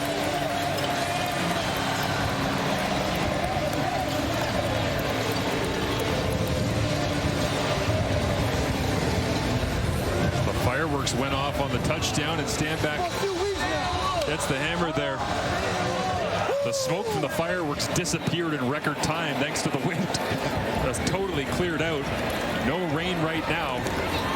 Lewis Ward Trying to hammer this one through. He does. Plays the bank off the wind here on Bank Street. And the Red Blacks, they're all in this together. Every unit trying to play some complementary football. It's Lucas Cormier with the pick, and it's Stanback for 6.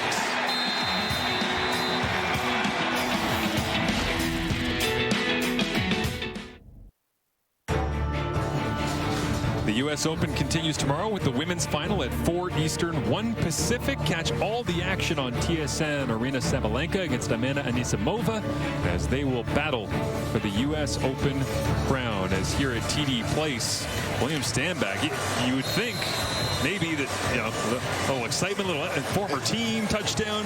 Maybe he went through the revenge game with the Lions when he went and played against Montreal, and now he's like, I've already done that. Yeah, been there, done that. That was last season, and this is now. As McGee returns this across the 40, tackled from behind, and the wind switching directions again a little bit towards the bottom of your screen once we get to game action as it swirls around here at TD Place, and Nathan Rourke trying to adjust to it. Well, that's as good an indicator as you can give for swirling wind, wrapping the flag around the pole. Yeah, it's been that kind of night here in Ottawa, but the rain seems to have subsided. Be careful. For the time being, for the moment. Rourke, as the snap comes up from his center, Michael Couture back from a hand injury. Gets that one out on the money. James Butler makes the grab and tackled just across the 55-yard line. And you're seeing Lucas Cormier getting lots of action at the will linebacker spot. Ottawa dealing with managing the ratio a little bit with Cleon Lang out of the lineup, Daniel Opoko as well, where that defensive tackle spot they usually play Canadians. So fortunate to get Cormier back off the injured list in time for this game. He's making a huge contribution. Rourke hands it off inside once again on first down.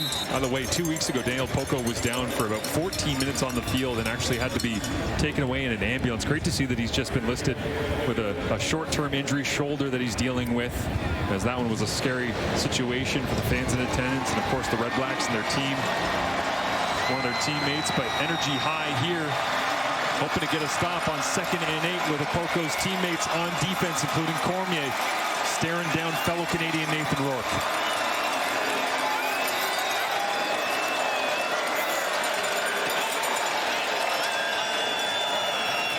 Empty it out 3-by-3. Rourke down the middle. McInnes. He's home free. Walk it in. Canadian to Canadian for 6. 51 yards from Rourke to McInnes.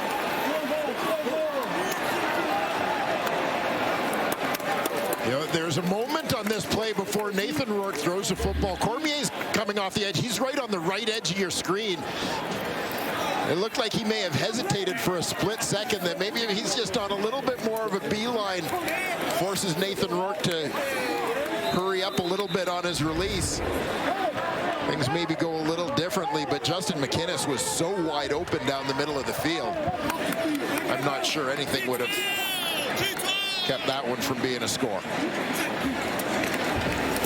How about the maturation of Nathan Rourke? We know he had the sensational statistical season back in 22, but for him to be able to stand in for that long, hold his eyes to the left, pump, flip his hips back the other direction, and drop a dime. McInnes into the end zone.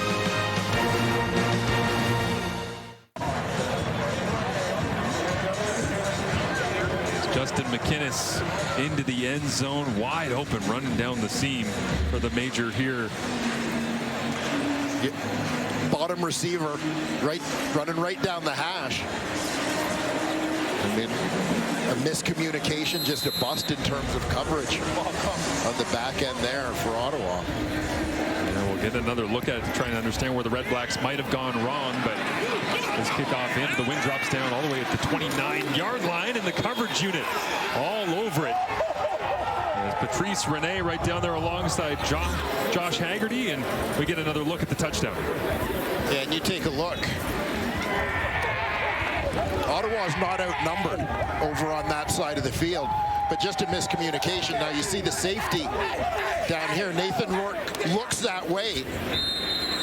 He kind of holds the safety Lamont on that side, so he can't get back to help out. Again, as I said, looks like just some miscommunication there with McInnes running unobstructed down the hash mark. Easy find for Nathan Rourke. Dustin Crum now tries to answer the bell. This one high and away. And Khalil Pimpleton hauls it in. Small frame receiver, still got great ability to get up and out. But yeah, Patrice Rene and Josh, it's just a wall of gray and orange. And McInnes love watching the special teams coverage right in front of his bench. As the short yardage team on 2nd and 1 plunges their way forward. On that touchdown to McInnes as well, there's got to be a moment for DeAndre Lamont on the backside. But the snap comes up and Rourke's staring right at him, and inside his head he's going, wait, why is he looking right at me? Yeah. Right? Something's gone terribly wrong if the quarterback's staring directly at you. Might be trying to hold you. And that he did. Flag comes up here on the short yardage play. 10-point Lions advantage as they bounce back from the Cormier interception and the stand-back rushing touchdown. There was just 3 plays, but 66 yards in 1:23. Of course, with the 51-yarder to Justin McInnes finishing it off.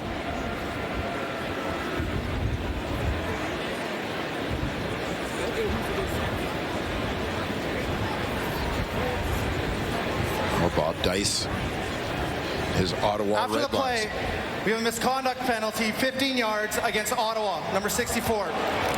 15-yard penalty, but a free first down Ottawa. Dino Boyd on the call. See if we can find out what set the Red Blacks offense back.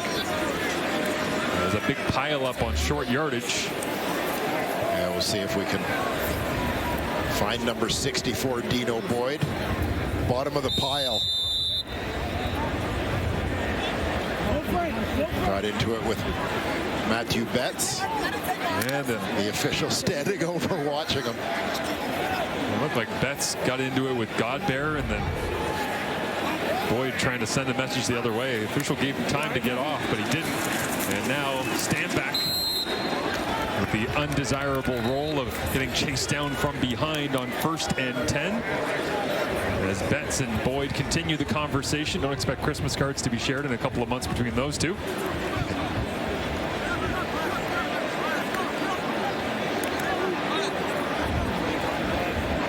Go against each other for enough snaps over the course of the game as a defensive end and an offensive tackle.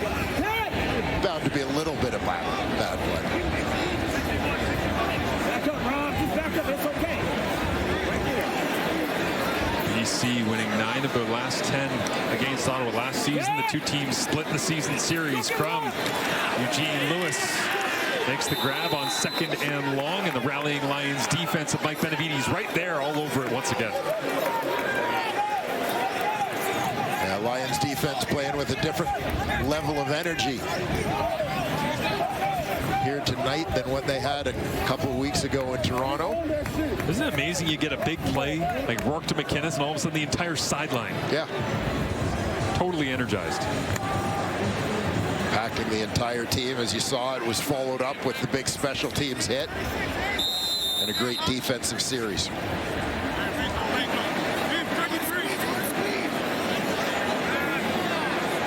So Richard Leone knocks this one down to McGee inside the 20. Nice kick that time from Leone. Conditions and all things considered, but now he can't make the tackle, and it's a race. The Lions are on fire here in the 3rd quarter. Rourke to McInnes, followed by special team support, and BC extends the lead. And here's one of the storylines we had talked about earlier. BC not getting points from defense and special teams the way some other CFL squads have this season. But if I may borrow from our colleague Dustin Nielsen, here we have 7 for 7.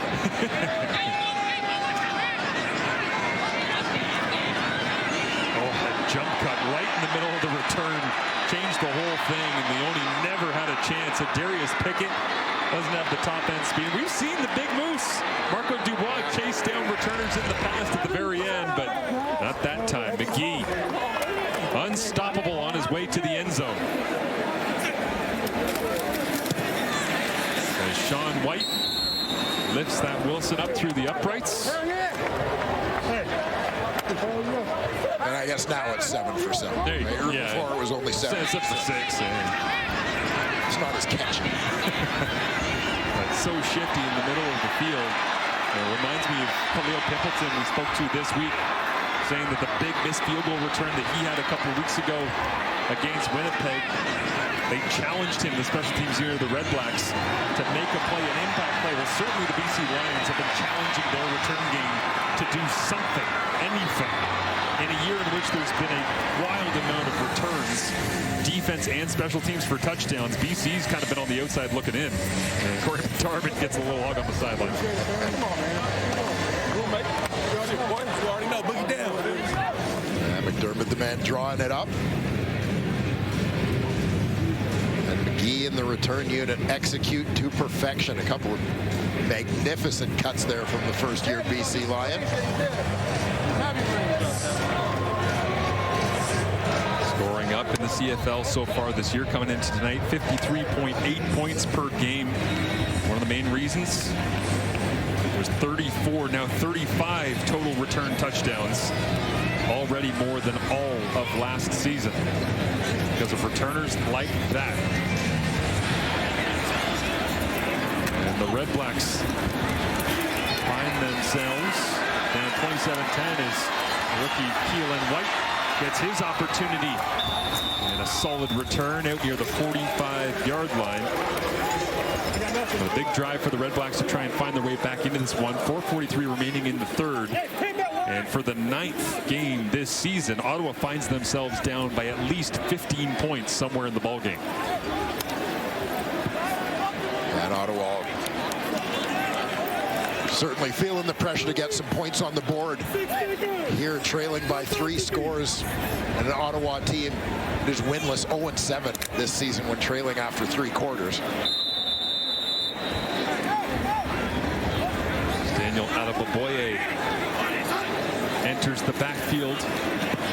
And Crom play action to him, then we'll try to get it out.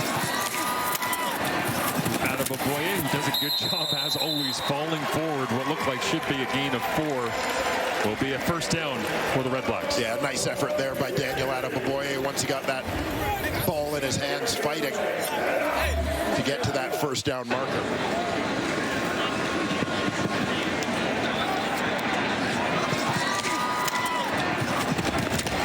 In space, and it seems like an inevitability at this point as Michael Awe being on the back end of the play to finish it off, as they'll fake the handoff on the end around to Braylon Addison, come back the other direction. The fullback, Anthony Gosselin, gets the touch, and Awe once again there to make the tackle, but a gain of 14 and another Ottawa first down. Yeah, nice plays back-to-back to the Ottawa running backs.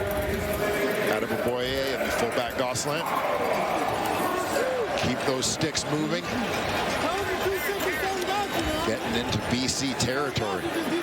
8th year at Sherbrooke. For Anthony Gosselin, rarely targeted. Gets an opportunity there. Ottawa trying to spread the football around here to create a little bit of offensive momentum. After seeing 2 touchdowns go against them in the third quarter. Crum breaks contain, flips it out. Adeboboye gets pushed out of bounds, and Michael Awe is everywhere all the time.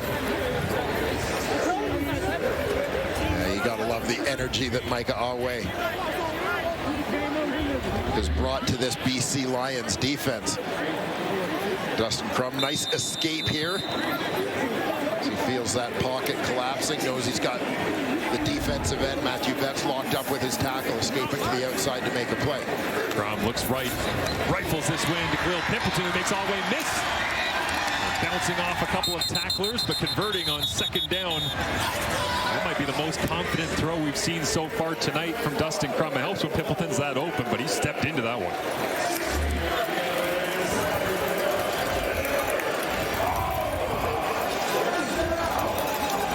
great response here for the Ottawa REDBLACKS.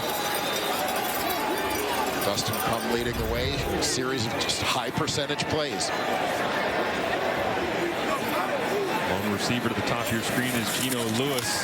They'll try to run block here for Adebaboye as Awe makes the tackle once again, but downhill. Nice push that time from the left side of the offensive line. Dino Boyd, Drew Desjardins, Peter Godber as well. And you get that BC Lions defense off balance a little bit with the completion of a couple of passes. Dustin Crum on the move, and Daniel Adebaboye, such a powerful runner. Low to the ground when he gets rolling. Hard to bring down. They'll empty it out 3-by-3. Crum steps up in the pocket, looks to run, and bounces away from two tacklers, dives to the end zone. Never say never with Dustin Crum. What a response by the REDBLACKS.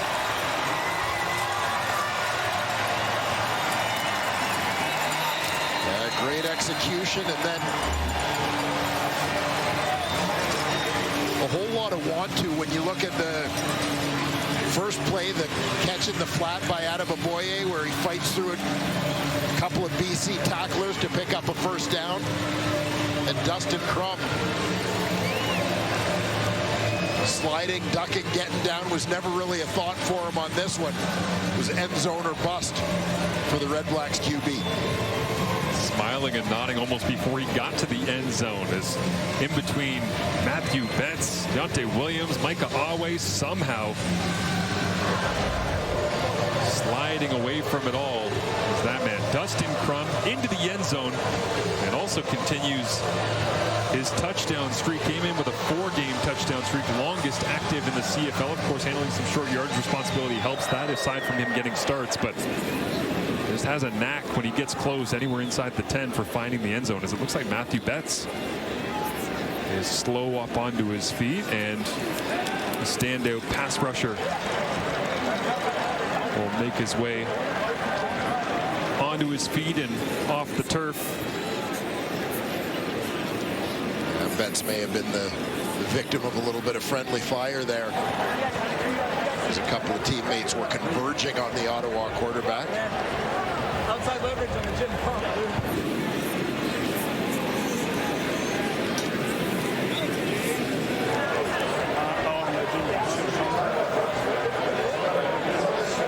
As Matthew Schultz talks it over on the sideline. Backup quarterback here with Drew Brown out tonight. Watching earlier on from the booth with Tommy Condell. And the 8-year vet out of Butler trying to help the second-year man from Kent State.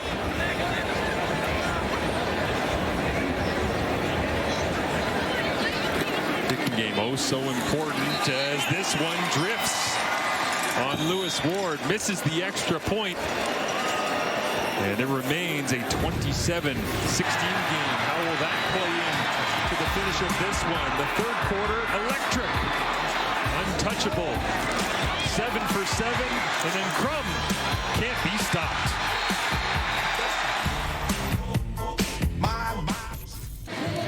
Bob Dice and the Ottawa REDBLACKS sitting at 3-8 on the season and trying to find ways to win, but our sideline observer always piecing together the puzzle. You know, Marshall, you look at Ottawa right here, they come out and they make a good play. Good teams come out and they take advantage of that. Bad teams that are 3-8 give it right back. And what happens? You come out here, and this just can't happen. This is an awful busted coverage. And it's a great throw catch, I get it, but someone is wrong here on the back end. Then on the ensuing drive, you come in and get a brutal drive stopping penalty, 15-yard penalty off for the whistle. Don't need it. And I understand the punt return here. He's not even touched. At least if you're going to punt return, make him break a great tackle. Do something. And then what happens? You miss the kick. Crum makes a great play. You come down here and you miss the kick to stay down 11. Again, good teams take advantage of other teams' mistakes. Bad teams give them right back. And Ottawa has given everything back and some after that interception early in this quarter. Trying to find ways to avoid the big errors. Those are the things that have gotten in the way this season, certainly time after time for the Ottawa. The crazy thing about the CFL is you can make all of those mistakes, you can give all of those plays away, and there's still the door is open. Yeah. Right? Like we've seen how many times this year where it comes down to the final 3 minutes, you go, how did Ottawa get back into this? Yeah, it's not the way you want to draw it up, but big plays can cover up some mistakes, but yeah, 100% to your point, Luke. Sometimes this is why you find yourself at 3-8. Right. Is an inability to hold on to that momentum. Rarely over the course of a season does a losing record not boil down to missed opportunities and errors. And certainly Ottawa's had their fair share here tonight, as Luke outlines, and James Butler continues to ply his trade in Ottawa for another first down.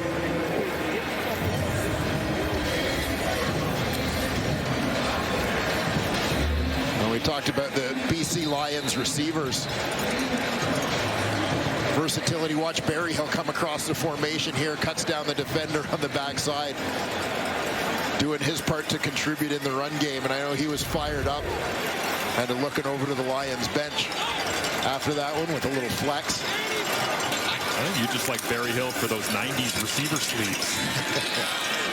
Doing a little nostalgia. I mentioned earlier Stanley Berryhill, a former Arizona Wildcat, grew up in Arizona, so he was a Wildcats fan. I asked him a few weeks ago, who were some of your favorite players? First name out of his mouth, Kadeem Carey. Our shout out to Kadeem as he's recovering from knee injury with the Saskatchewan Roughriders. Tremendous season last year with the Toronto Argonauts, caught up in the wash, but then looking a different direction. Went to Saskatchewan and looking forward hopefully to seeing him back on the field and productive once again very soon as Justin McInnes makes the grab. And it is a first down for the BC Lions. And they were electric in the third quarter. Nathan Rourke and company trying to get back into the win column. Hey now, you're an all-star. Get your game on. Come play. Hey now, you're a rock star. Gonna show up. Let's go. Only shooting stars. Your numbers after 3 quarters of play, 27-16, still very much in the balance, this East-West interdivisional matchup, but the big punt return by Seven McGee, 93 yards in the first for the BC Lions since November 19th of 2021. It has been a minute since the Lions have been in the end zone in the return game. It was Lucky Whitehead that did it last, but right now for the Ottawa Redblacks, this is classic Dustin Crum, right? You're up against it. It feels like at times it's been a little bit off kilter and sloppy, but here you are. What do you got to do to close out the deal? Yeah, well, he's the author of the Crumback, right? The original Crumback. And they need a little bit of that. Big plays, however they can get them, whatever it takes.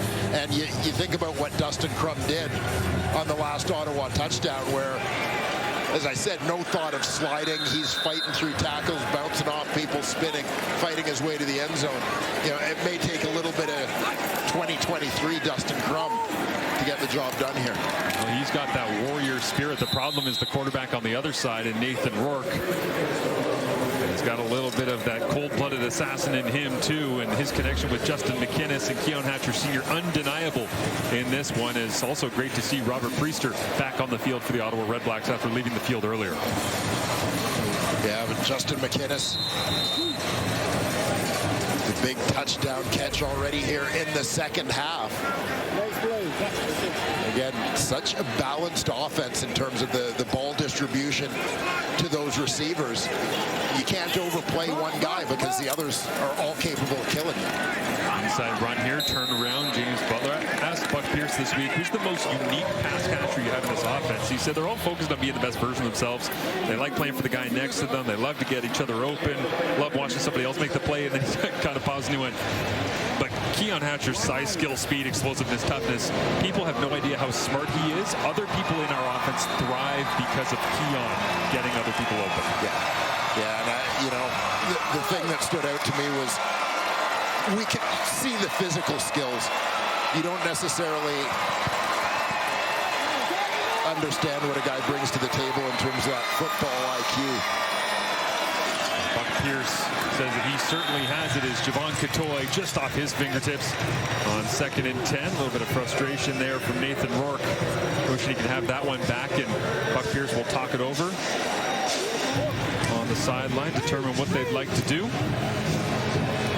Sitting here with a 11-point advantage.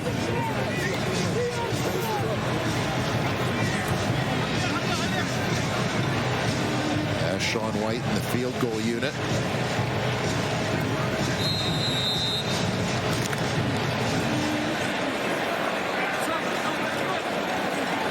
White gets loose. 17-year vet. Khalil Pimpleton, dangerous as ever, standing back to see what happens on this 46-yard attempt. And Sean White, the wind calmed significantly since the second quarter, and White making the most of it. Hammers it through the uprights and extends the BC Lions advantage here in the fourth quarter of Friday Night Football.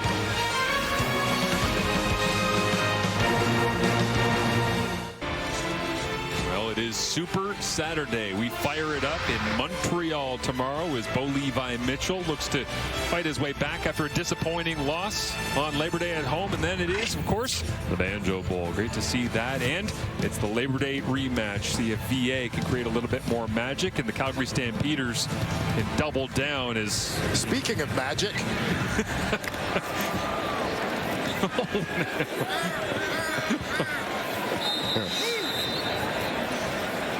Might need to see the training staff after that one. Empty it out for Dustin Crum. Double screen, and somehow Khalil Pimpleton is able to turn what looked like a disaster into a 7, maybe 8-yard gain. And now a flag comes up at the end of the play. Yeah, and this is the Lions making a mistake. Giving Ottawa a chunky yardage. Bob Dice already out on the field, discussing the penalty flag.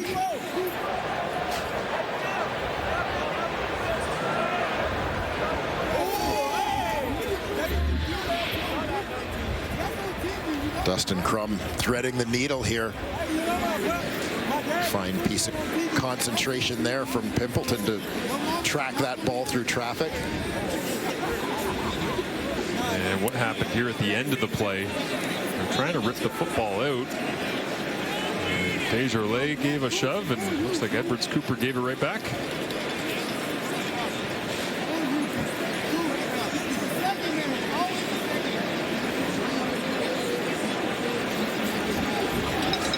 There are 2 fouls on the previous play. We have a 15-yard misconduct against BC number 8. We have a 10-yard misconduct against Ottawa number 61. 5-yard up, first down. And the underrated hero perhaps on that play might have been Braylon Addison trying to protect Khalil Pimpleton so we could actually make the catch on the screen, but Desjardins flagged alongside Edwards Cooper. And after they clean up the laundry, 1st and 10 Ottawa. 12.5 remaining here in the fourth. Crum takes the toss, comes back the other way. Addison, tough catch, a little bit of running room, cuts it back and bounces off a BC defender as Deontay Williams will get credit for it, but a nice chunk play and a beautiful design. Misdirection here from Tommy Condell. Yeah, this is it. They get all the flow going to the offensive right side. Fake toss. Slip Braylon Addison across the field going the other way.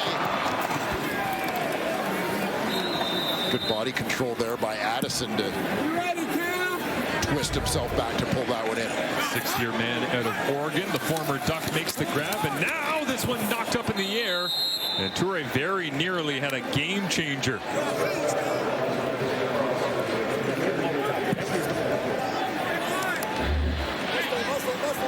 Right in the bottom corner of your screen, you'll see Toure coming off the edge.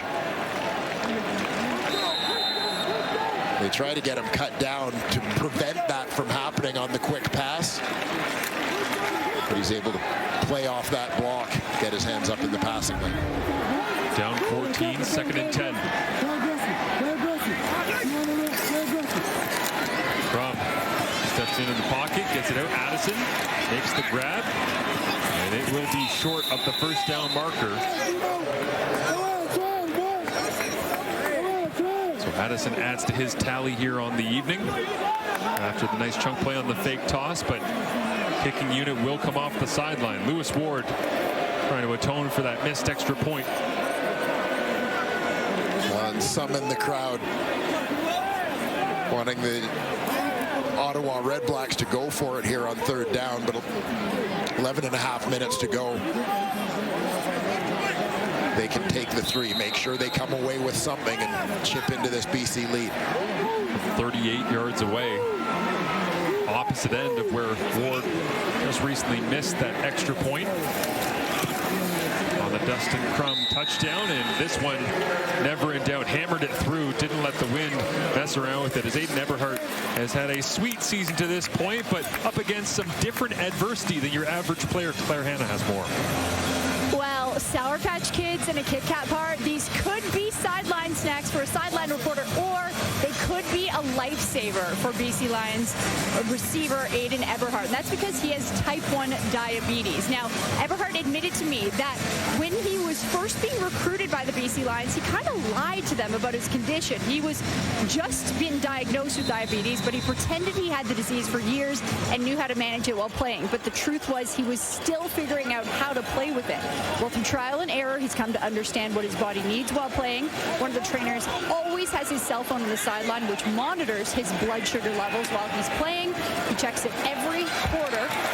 And he says the best snack, you guys, yes, these Sour Patch Kids, and I've been trying so hard not to eat them down here, but I have plenty for him. I was going to say, Claire, you said that they could be a sideline snack for a reporter. What do you mean they could be? Yeah. You were hammering the Sour Patch Kids earlier. Well, yeah, I'm going to tell you flat out. Claire showed you an untouched bag of Sour Patch Kids. I was down there before the game even started. There's another bag that was open. She was all over it. She gets to expense Sour Patch Kids. Yeah. Wild. Eberhardt, a unique challenge. You know, you come off the field and you think, oh, we got to get to the tablet and start breaking down. What do we do wrong in zone? He's like, no, I got all sorts of things to deal with. Is down the middle of the field. Berryhill, incomplete. Milton right there on the coverage. Rourke pushing the ball vertically as the wind has faded completely as of right now. Yeah, Berryhill coming out of the slot here. He's going to use that waggle to hit it full speed. Try and catch the DB flat-footed. Milton doing a nice job on the break to stay with him. Berryhill just unable to adjust to that ball a little bit behind him. Third punt of the second half here. Now for both teams, and this one for the BC Lions as it gets away. Berryhill, 4 catches for 23 yards. Second leading receiver on the Lions here tonight, behind the monster effort of Keon Hatcher and Justin McInnes, but a missed opportunity certainly for Berryhill down the middle of the field. Could have been a big one, but Milton right there on the coverage. 11-point ball game in the fourth.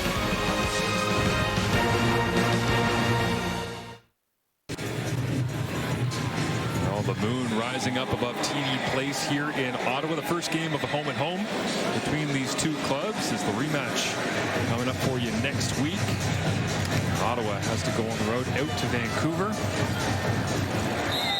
And Matthew Betts back on the field for the BC Lions and ready to rush. Dustin Crum here in the fourth as Crum stands in off his back foot. He completes this one, and Justin Hardy makes the grab, crosses the 55, and adds to his career receiving mark coming into tonight of already 3,383 yards. He is productive. Ottawa doing a little bit better job here of maintaining the momentum after putting some points on the board. Dustin Crum stands in under pressure, hanging in long enough to make that delivery to Hardy. Ottawa receivers trying to communicate at the line as Standback runs the other direction, doesn't care about what Ottawa's trying to figure out on the field side. Just hammer that thing into the boundary, runs through a couple of arm tackles, and another 16-yard gain. And William Standback showing he's still got those quick feet. His longtime teammate Eugene Lewis, those two together in Montreal, reunited here in Ottawa. Lewis doing a nice job blocking for his old partner in crime on the outside. Crum with the hard count. BC doesn't jump. Screen to Pimpleton. And cuts it back across the 30. As banging back and forth in behind the play. No flags thrown. And it will set up second down and less than a yard. Khalil Pimpleton, we've seen him with some big plays in the return game this season. You know, Ottawa.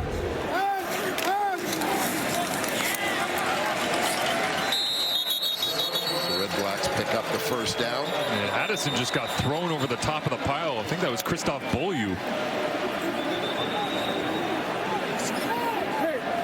He was into it on the last play as well. It was Beaulieu, second-year man out of Laval, and Addison didn't appreciate getting tossed over the top.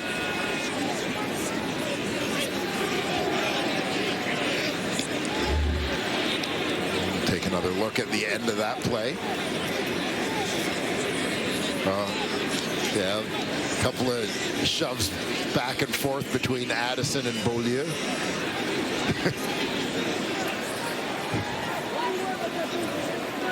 Like a bit of a Hollywood fight scene there. Yeah, nothing like the super slow-mo as they flop over the top. Full revolution on the pile as the replay center looks it over.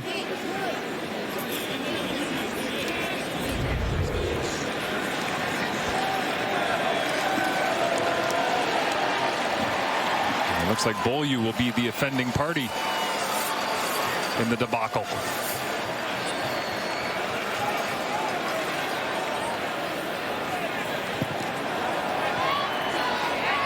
Your 10-yard misconduct penalty against BC, number 29. First down. So a fresh set of downs here. And the 3-8 Ottawa Redblacks trailing by 11. Nearing the midway point of the fourth quarter, trying to get another major. Crum dances his way through, and then he gets tracked down. As tremendous job by the pass rush. Looked like Toure that time got as deep as the quarterback. Dwayne turned around and realized he had to get back upfield. Yeah, peeling back, retracing his steps, preventing Crum from getting a clean escape from the pocket. Watch as Crum looks to step up here. They get just enough of him closing down that gap. He has to step over the leg of his offensive lineman. And Toure doing a nice job working back to the line of scrimmage to make that play. Limit the gain to 1. Justin Hardy tonight passing Jock Climby for 9th all-time among Ottawa Football Club receivers. We'll see if they go to Hardy here as he's in motion on 2nd and long. Crum rolls to his right, gets away, looks for his second rushing touchdown to the night. Big collision at the goal line, can't be stopped.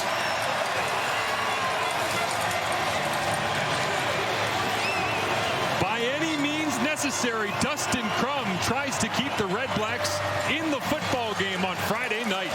And this is what we said at the end of the third quarter. It may take a little bit of 2023 Dustin Crum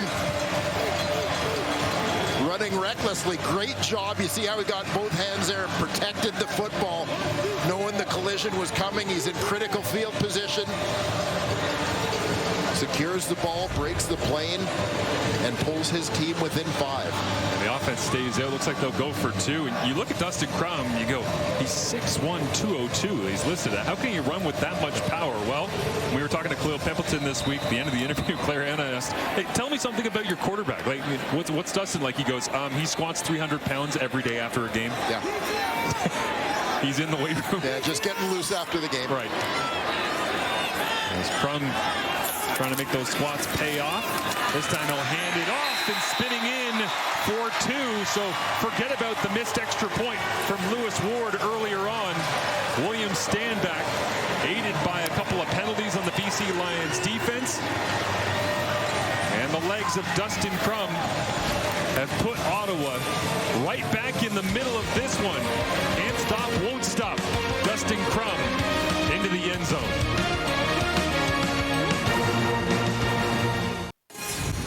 The Ottawa REDBLACKS needed a drive, and they got one. Over the middle, it began with Justin Hardy making moves. William Stanback churning out some yardage against his old club from Vancouver. And found eventually Dustin Crum doing what he seems to always do when the biggest moments strike in a football game. Taking the team on his back. Fighting his way in for the touchdown. Stanback with the 2-point conversion, and we have got ourselves a 3-point game. 7 minutes remaining, and Nathan Rourke about to get possession back. The kick drops down to the 25-yard line. McGee with the big return earlier on. And this time, will be tossed to the turf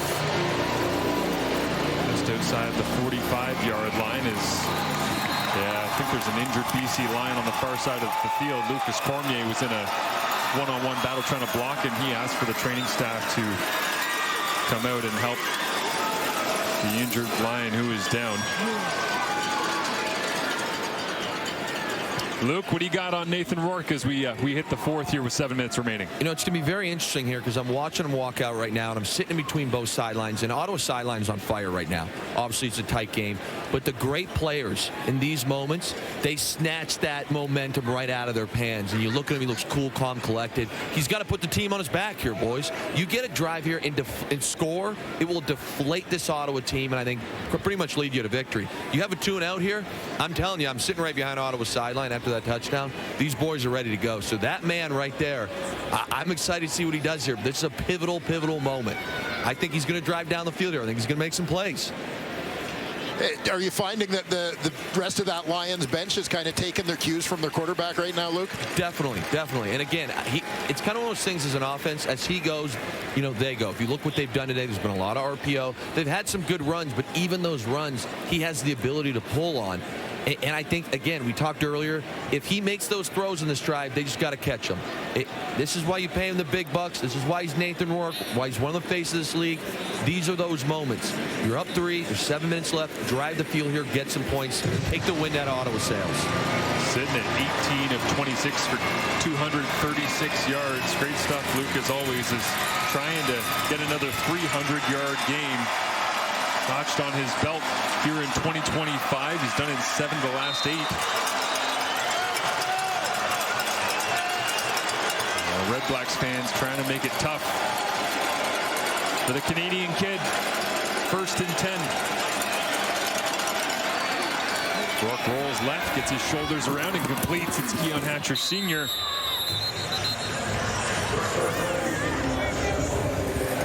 There's bread and butter stuff for the BC Lions.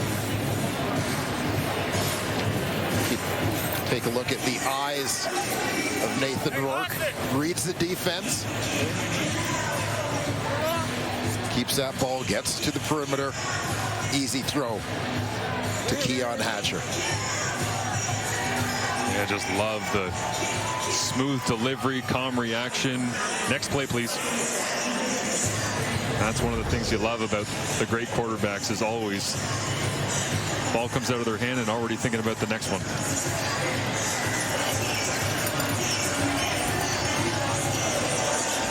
And Rourke kind of quieting the crowd with that first down play. You know, but as Luke said, you kind of look to your quarterback to set the tone a little bit at a time where the BC Lions, a couple penalties defensively on the last series, maybe guys losing their heads, but Rourke seeming to settle things down with the offense out there. Andrew Pearson, extra offensive lineman in the ball game, and now the pass rush gives chase. A flag comes down in the backfield, offensive backfield, I should say, as Rourke tossed down onto the TD Place turf.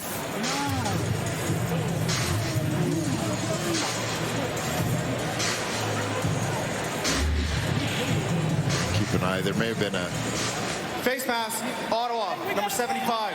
15-yard penalty, automatic first down. Yeah, Jelly just reaching, trying to get there. The right hand gets on the face mask.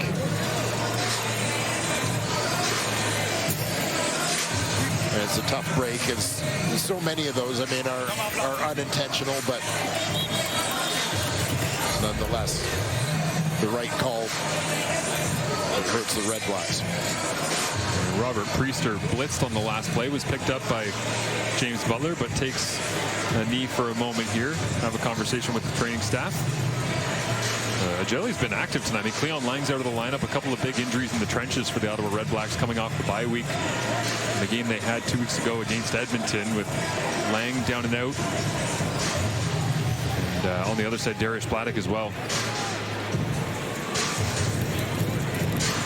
And again, the Red Blacks kind of rotating some Canadians through at different positions.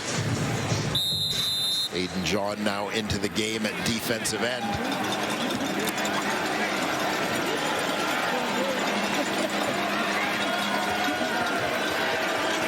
Aiden Eberhardt at the bottom of your screen. Wonder if he's got another big play.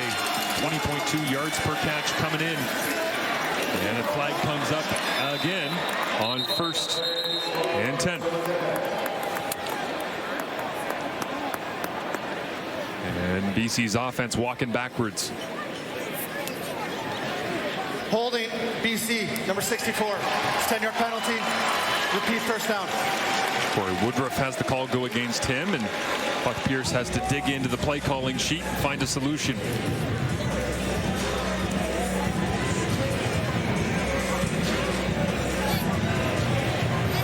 Yeah, still first down, but now 20 yards to go. We'll see what the Red Blacks do defensively here. Devon Santos Knox ready to go. Shakur Brown as well playing on that field corner side. Rourke takes the run, gets it outside. Berryhill trying to turn the corner, and McInnes. That was kind of caught between a rock and a hard place on that one, Dwayne, the way that blocking is set up in 2025 in the CFL. Yeah, can't come outside in to make a play. Basically just got to make the smart decision. You're already backed up with penalties. Pass it up. Stanley Berryhill's got to be his own blocker on that play. And very much already in Sean White's field goal range. Of course, important to try and extend this lead. Make it more than a field goal difference. We'll see how aggressive Rourke is here on 2nd and long. Underneath. They'll be short of the marker. But Javon Catoy makes the grab. That's his first of the evening, his 3rd target, and Buck Pierce thinking about going for it here. Didn't exactly rush to send out the field goal unit, but now White trots off the sideline. Big Javon Catoy lining up on the inside as they go quads. That side of the field. Coverage backed off as you often get. A long yardage situation, just turns and presents a target. Javon Catoy is one of my favorite examples of guys that you go, yeah, he's big and he's strong. When you're actually down on the field pregame, you go, oh, he's big and he's like, that's a big dude. Yeah, they don't call him Big Cat just because he needed a catchy nickname. Khalil Pimpleton stands back. White lines it up from 37 yards away. 3 for 3 on the night. Can he remain perfect? He can. On the money as always for number 10. And a 36-27 lead with 4:01 remaining. Well, it's set up perfectly for a little Dustin Crum challenge to come through. 33-27, I should say. Yeah, so forcing Ottawa into a situation of needing a touchdown, but also leaving an opportunity for Dustin Crum and Ottawa to go ahead if they're successful and can convert. Crum shakes off the right arm, gets loose, and ready to go to work.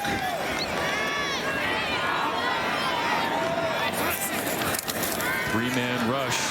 Everyone dropping out and finding the open receiver, but popped out. It's a play that reminds you how wide the Canadian field is. No kidding.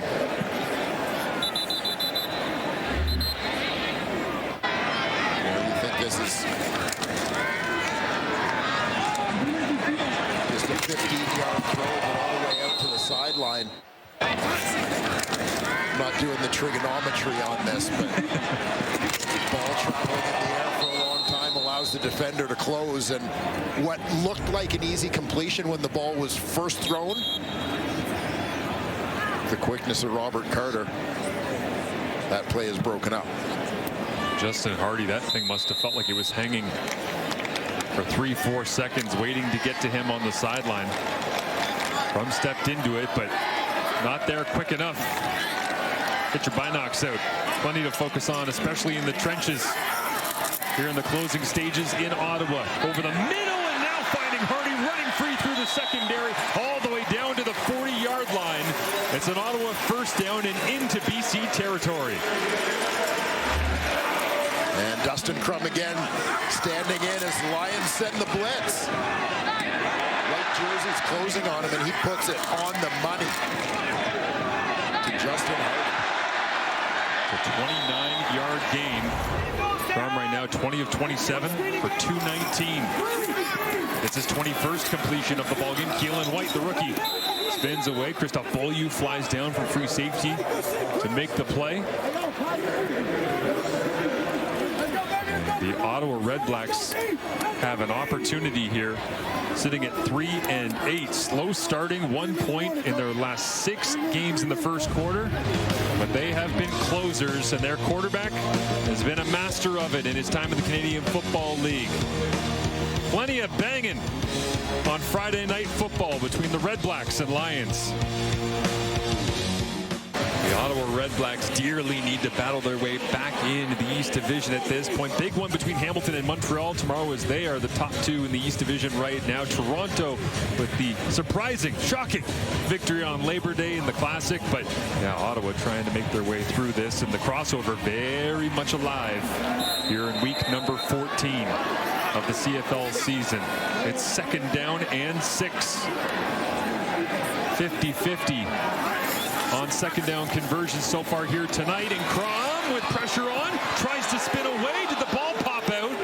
Regardless, that pass rush took advantage of the 3-minute warning to charge up and get after Crum in the backfield. BC defensive line that's been huge, particularly in the first half of this ball game, gets after it in a critical moment there. 3-man rush, Tavai getting a push. He's down on the ground just holding on. And pushed at a field goal range as well. All important from that defensive line as Richie Leone tries to hammer this one down to the 12-yard line. McGee pushed out of bounds as we have the debut of Wilson's game ball. And who else would it go to after the last snap, Luke, than the BC Lions defensive line? Yeah, the BC Lions defensive line tonight was all over the place. Even right there, you know, looks like a little momentum, and the boys made plays. They stopped the run for the most part. I thought they were very, very disruptive early, and they've really given a hard time to Crum. Crum's had to kind of scramble for his life, and they've been physical. Look at these boys coming downhill, and they're excited. They're jacked up. Again, the run game, they're coming through. I can't say enough. I was trying to find one guy, whether it was Tavai, Toure. We're giving it to the whole unit right now. I was very impressed by the tenacity they played with today. And even the 27 points, 7 of those, I think they had a 5-yard field. So all in all, I thought it was a great night for them. Yeah, that is a tough unit, and banged up as well. It got some different bodies than they expected to have in that spot. All right, Luke, you got to pick one. You got to pick one. I get it's Wilson's game ball. I would go with Tavai. I would say Tavai has been very disruptive, especially on some of the early downs. I know they're not things that show up on highlights, but when you're sitting there and everyone's got it blocked up, and he obviously knifes a gap, and now instead of 2nd and 6 or 2nd and 5, it's 2nd and 9. It's a huge play that is not a highlight, but means a lot to the film room and the defensive coaches. Yeah, he's been very noticeable tonight, no question. You know, this defensive line came into the game. After the play, we have a 15-yard UR misconduct penalty against BC number 54. Be second down. Another discipline-type penalty. It's going to back the BC Lions right up here. Andrew Pearson, 54, right in the middle of your screen there in a battle. And gets pushed back and forth and decides he wants the last touch.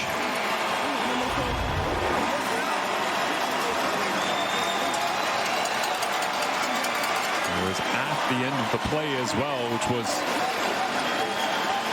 a loss of, a gain of 1, I should say, and back 15, 2nd and 24.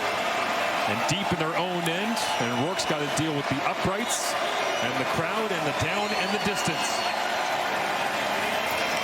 6 receivers out, goes into the boundary. Keon Hatcher Sr. gets chopped down before he could get to the marker. I feel like Rourke basically had to work that half of the field based on where he was. Yeah, with the goalpost, tough to get a ball out to the wide side. You risk throwing it off that post. You don't have much of a lane. Timeout, Ottawa. This is a situation where obviously it's a significant uphill battle to pick up first down yardage in that situation, but the chunk they got, given the game situation, critical to get out from under the goalpost, not have a chance to actually kick the ball out of your own end of the field here with Carl Meyer and the punt team on. Will Pimpleton said during the bye week he went back home, saw his niece, she's 7 months old now, and said, do you feel like you're Superman? You got some superpowers to your niece and your nephews? And people see clips on social media and word gets around about things that have happened. He's got a chance to be a superhero right now for Red Blacks fans with 2:15 remaining. He can get the wheels turning north-south, makes the first man miss, then cuts back, and a solid return from Pimpleton to set up Ottawa's offense with an opportunity to steal this one away as Dustin Crum hits the turf once again. Dustin Crum really seems to be in his groove when he starts using his legs to make some things happen. Luke, would you make any kind of adjustment here? Yeah, right now, I know I keep saying this, but with the way this defensive line is playing, they're stunting on pass downs, they're pirating in and slanting on early downs.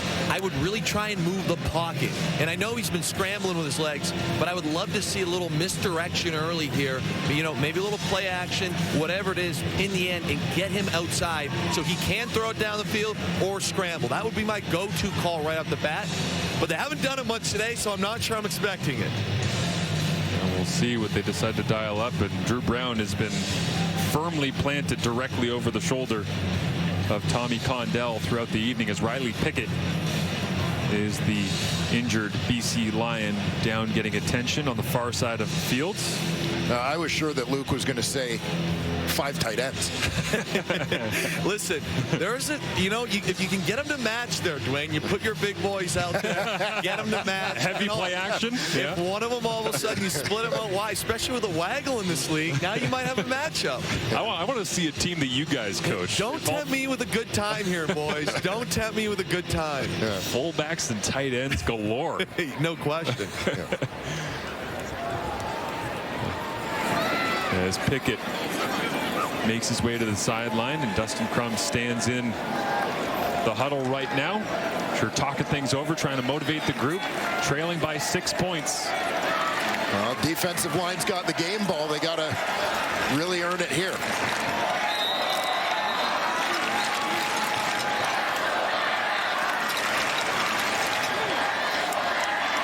Addison Hardy, Keelan White, and Gino Lewis on the field, and it's a jailbreak. Dustin Crum never had a chance. Well, the Lions send the heat. Jalen Edwards-Cooper coming on the secondary blitz.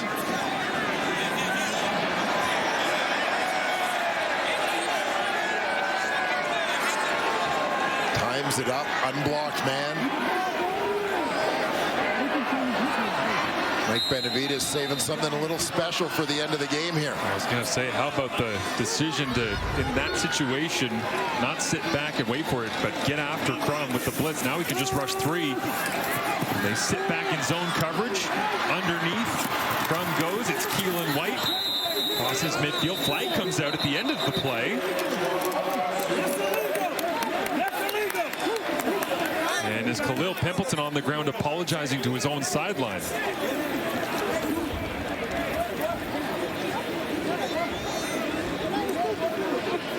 It's a gain of 16 right now, but Pimpleton immediately turned to Bob Dice in the Ottawa sideline and started tapping his chest, saying, "My fault." Yeah, I think Pimpleton is trying to, after the catch, trying to get a block. Try and get Keelan White to that first down marker. Watching the very right side of your screen. Pimpleton comes in that outside in kind of blindside shot. Walked him right into the feet as well of Keelan White. So messy ending to that one. And yeah, he made the block and immediately turned to the sideline.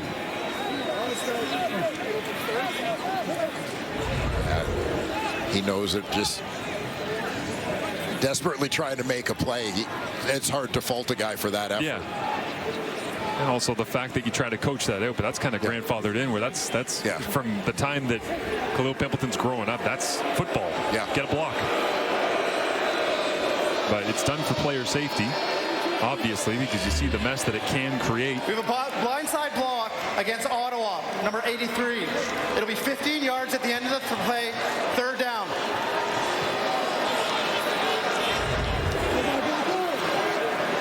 Buck Pierce was all over it as well. Yes, they get a big chunk, but give that chunk right back.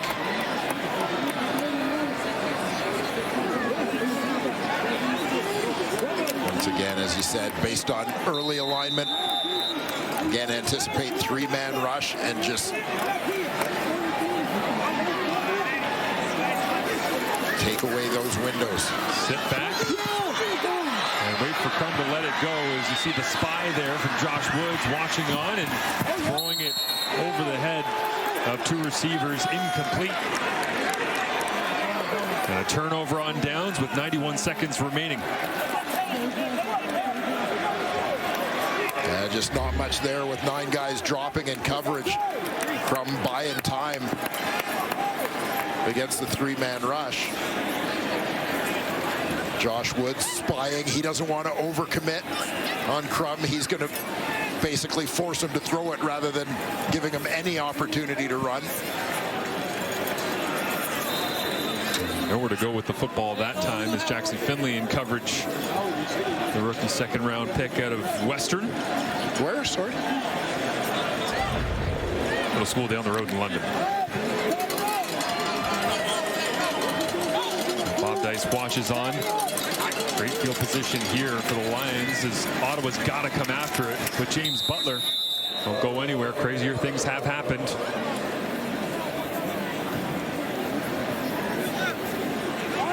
Pimpleton returned to Sergio Castillo, missed 50-yard plus field goal back a couple of weeks for a game changer that tied things up. Looked like that was going to overtime. Finishes in the final 3 minutes. Quarterback of our Montreal-Hamilton game for the Alouettes coming up tomorrow. James Morgan said, yeah, last 3 minutes, the great equalizer. One of the aspects he truly loves about the CFL, but you got to get a stop right now if you're the Red Blacks defense.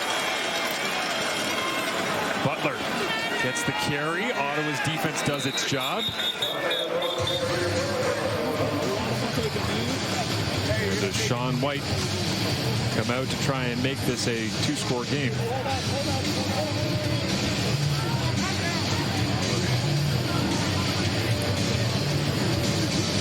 Lions are going to take their time making decision over there. And it's interesting as you watch the bodies coming out to join the field goal team in this instance. Yep. Not big bodies for protection as much as linebacker types to get down there in coverage. And Sean White he's kind of money, but also life in the CFL. The man that just took the penalty that set them back on third down has a chance to return this if it's missed. And it is. Sean White was 4 for 4, but he misses. And Khalil Pimpleton has the football in his hands and returns it all the way up the sideline. And now flags come out for what's likely a late hit out of bounds. That should advance it 15 yards. And Ottawa's in business with 33 seconds remaining.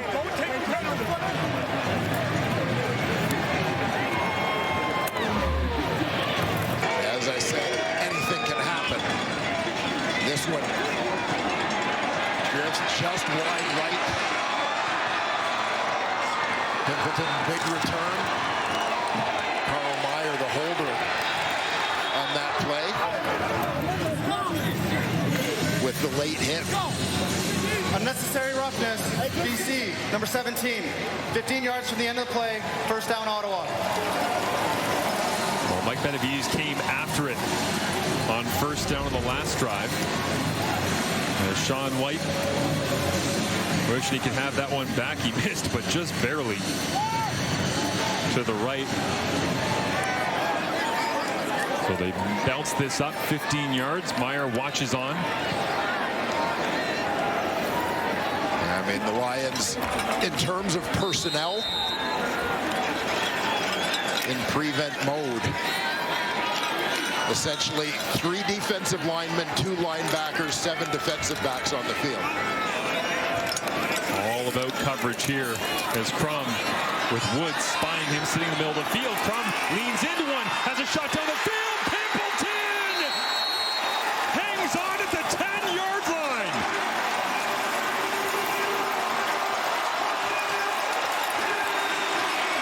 And Khalil Pimpleton steps up huge. Will double move to the outside, ducks back in. Perfectly thrown ball from Dustin Crum. 25 seconds to go, Marsh. Means nothing if they don't finish with a touchdown. Crum looks left, comes back right. Open receiver, thrown in behind, but Gino Lewis is in the end zone, and we have a tie ball game on a 2-play touchdown drive. Cue the Crum back.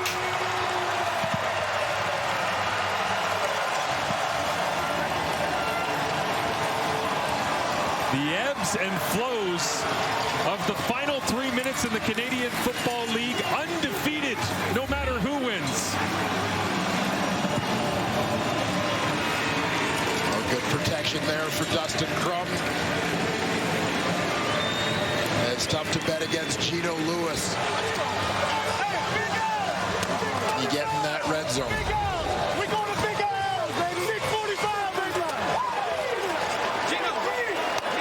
Critical kick still to come. Sean White watches on.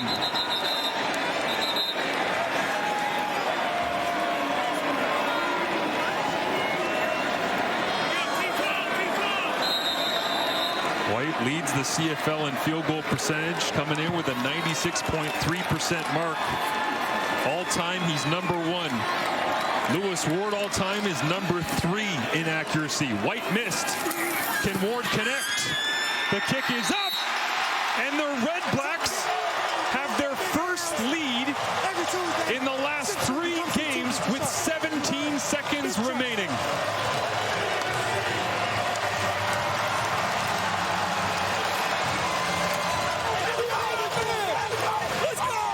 An Ottawa team that came into this game with a record of 0-7 when trailing after 3 quarters has come back to take the lead. They have to hold on to it for 17 more seconds. And the aeronautical engineer, Dustin Crum, takes flight. Deep shot down the right sideline to Khalil Pimpleton after Pimpleton had the big return to give them a little bit of life, some hope against all odds, and fit in perfectly between Edwards Cooper and Christophe Beaulieu. And a strike to TD Gino, who raises the roof here at TD Place. And how about Khalil Pimpleton on the heels of the long return? Bounce right back up and be the target on the deep ball.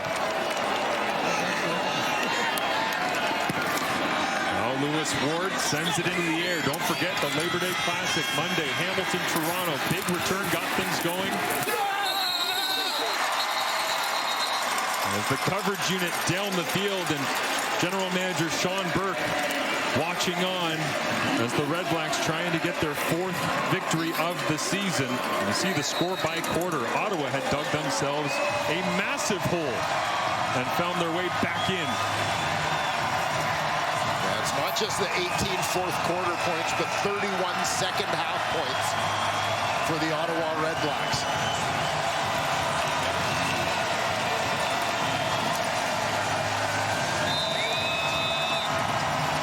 Well, our nation still believes, and those that stayed until the final snaps of this one rewarded. Shaun White's career long field goal is 55 yards. Can Nathan Rourke get him into range? This one knocked down at the line of scrimmage. 6 seconds left on the clock.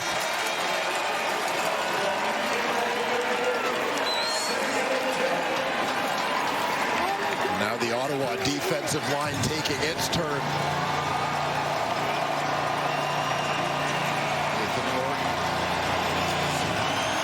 Timer, please reset the clock to 7 seconds. Getting some instructions to Nathan Rourke to relay to his receivers.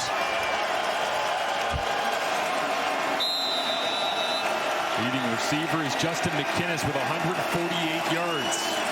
Rourke, deep drop, loads it up, gets vertical. It's Berryhill in traffic. And was it intercepted?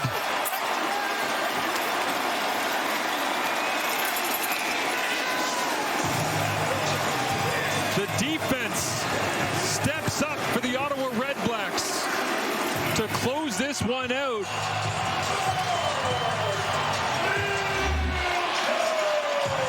Yeah, Rourke loads it up. He's looking deep here. Berryhill's going down the middle of the field. The two defenders converge. Mark Milton comes down with it to seal the win. What a play by the Ottawa defense. They make the biggest play when it mattered the most. And Dustin Crum and the Ottawa offense find their way back into this one. Crum is with Claire.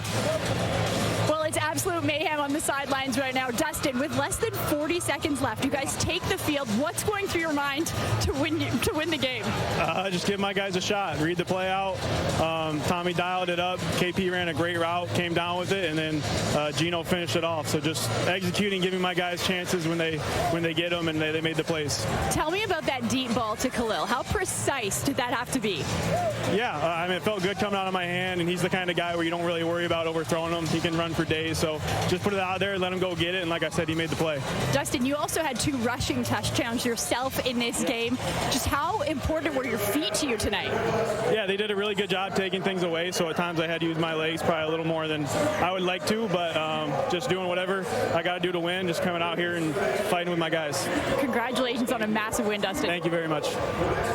Thank you, Claire. Dwayne, final thoughts on this one? Yeah, I mean, sometimes you just got to find a way, and you need your playmakers to make big plays. Dustin Crum stepped up. Khalil Pimpleton stepped up.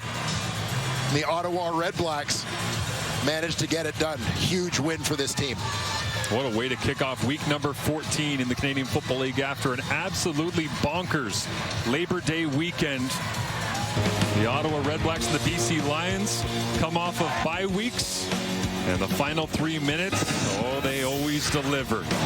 4th win of the season for the Red Blacks. The BC Lions dropped to 5-7 as Super Saturday coming up for you tomorrow. A triple header of action across the CFL. The Crum Dog Millionaire makes it work down the stretch here in Ottawa.